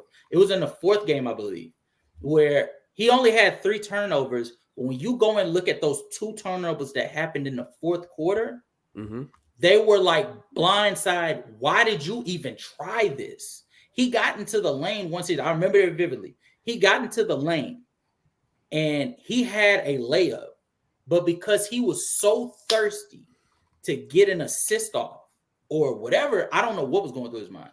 He tried to throw a behind the back pass to Steven Adams and he got picked off by Al-Farouq Aminu.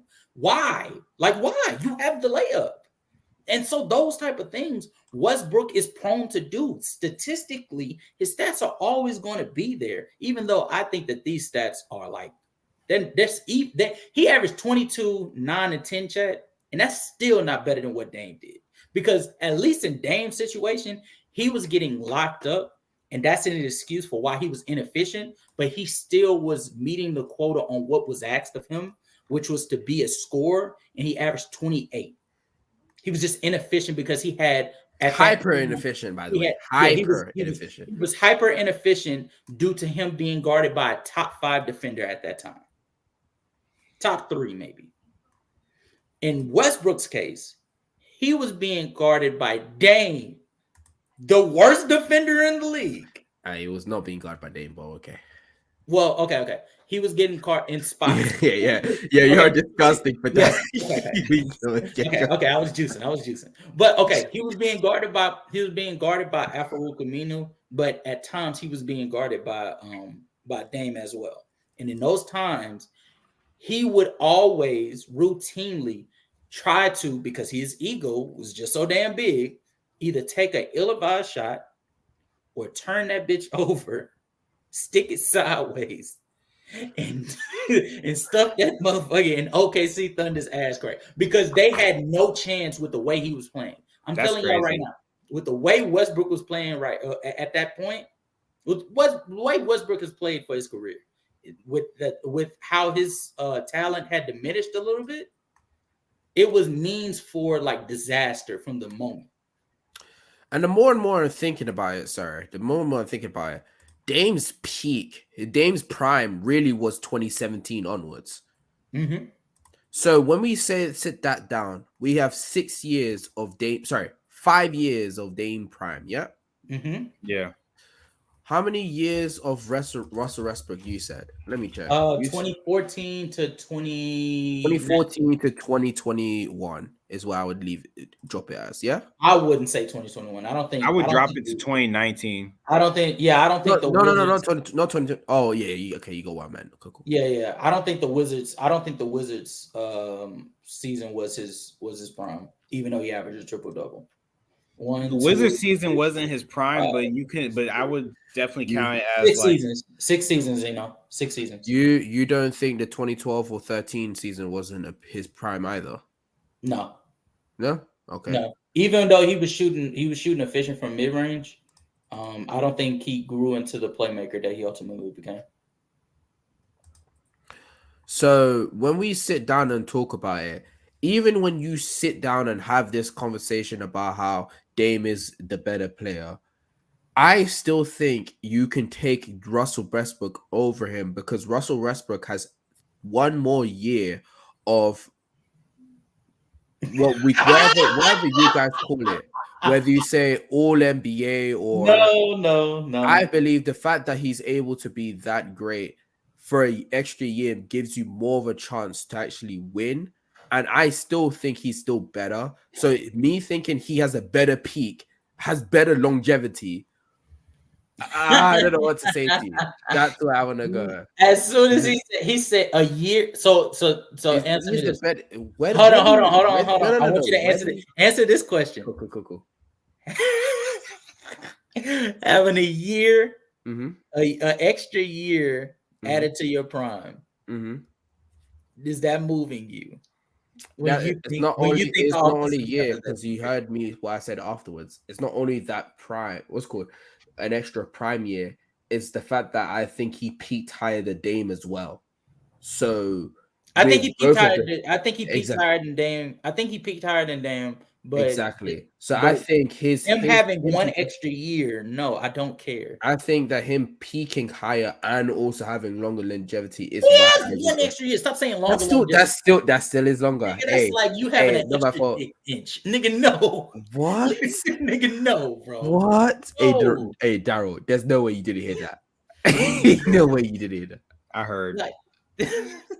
Like if Dame from 2017 up to now, right? And he still is working on his longevity. I think at this point we understand Westbrook is probably done. As far as like his prime is over. Dame is not. This is not Dame prime Dame. Yeah, I don't think this is Dame prime year, but I also don't think that Dame is necessarily out of his prime as much as I think he's just getting accustomed to a whole different situation. I think Dame's problem, at least for this season, is that he's working in a new system where he's around another all-star, so he's just trying. This is a different situation for Dame. I think our true test as to whether Dame is prime is done is next year. when he'll be a year removed from joining the Milwaukee Bucks, playing alongside Giannis, Brook Lopez, and we'll be able to gauge even Robin Lopez. Nah, I'm not doing that. He said if he was in Portland, it would be 33 a night. Probably, but it wouldn't result in nothing. But I'm saying all that. He's talking about to be on your side. No, I'm saying. No, that's what I'm saying. He probably would average 33 a night for Portland, but it wouldn't lead to winning. So, like, say for the same problem I have with Westbrook, I would have to be consistent with Dame. I just think when it comes to Dame, the offensive ability that he had from 2017 onward, that he gradually grew into being as prolific as he became as a scorer and as he became as a playmaker. I just think that, to me, matters more than just statistical greatness that Westbrook was giving. And Westbrook was giving statistical greatness, but Dame, his transferred into the postseason, and ultimately that's what matters to me. It transferred into the postseason one way or another. You can say what you want about his efficiency, but even if his efficiency was not working, he had the IQ and the wherewithal to understand that he could still be some benefit to the teammates he had around him, like CJ McCollum, to be able to do what he did in that Denver Nuggets series that got him to the Western Conference Finals. So you could not say the same for Westbrook. Westbrook, hell of hot water, was going to be the reason that they either won or lost. This is simple as plain, and that matters to me. I think at the end of the day, as I said earlier, peak and longevity. I want y'all to know we just spent 30 minutes doing this. By the way. I know. We're debating. That's the whole point. What's our name? What's our sports name? Yeah, sports debates. So we're debating. Yeah. Yeah, type shit. Look at Zeno rubbing. He rubbing closer to the brand name. Yeah, that's what I'm talking about, man. You're nasty for that. You just need a camera.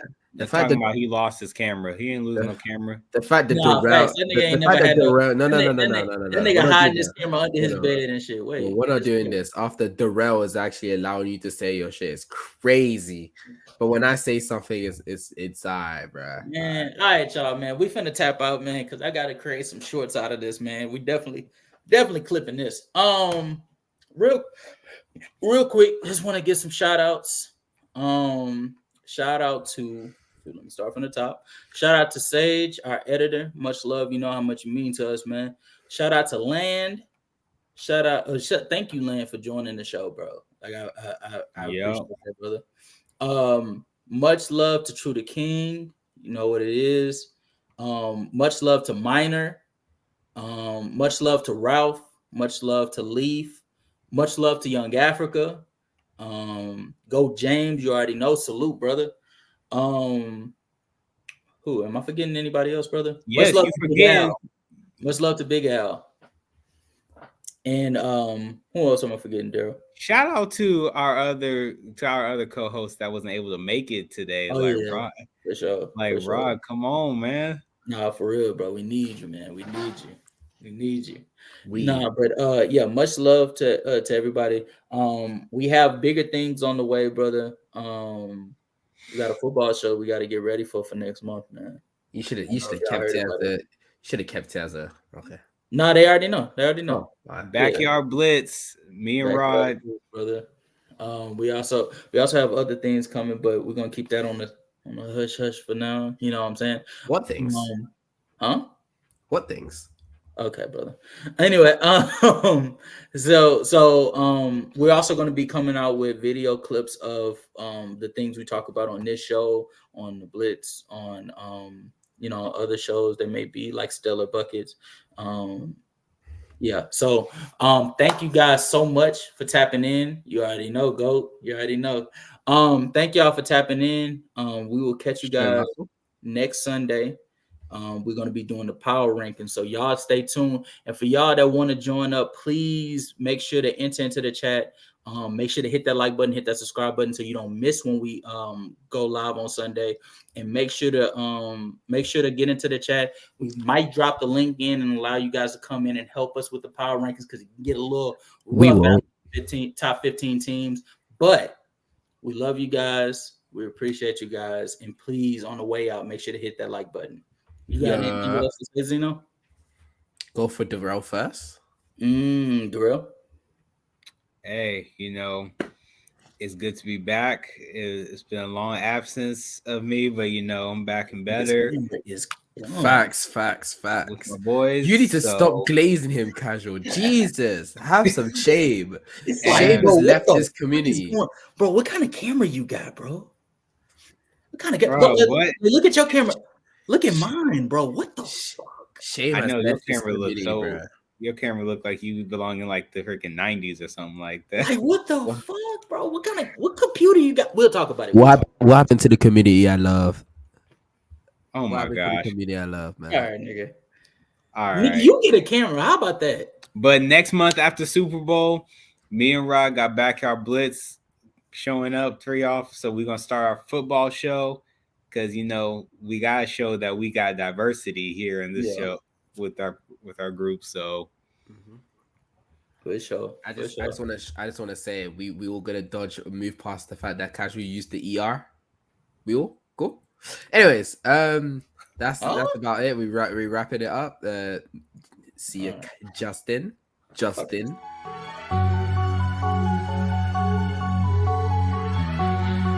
Talking about that. If that's where you going with that, we going with the fucking. He about to go play in Australia. Hold on. Don't bring him up no. He actually hasn't never had a team that is actually that competent enough defensively. Whether you believe he's efficient or not, considering his play style, it's not.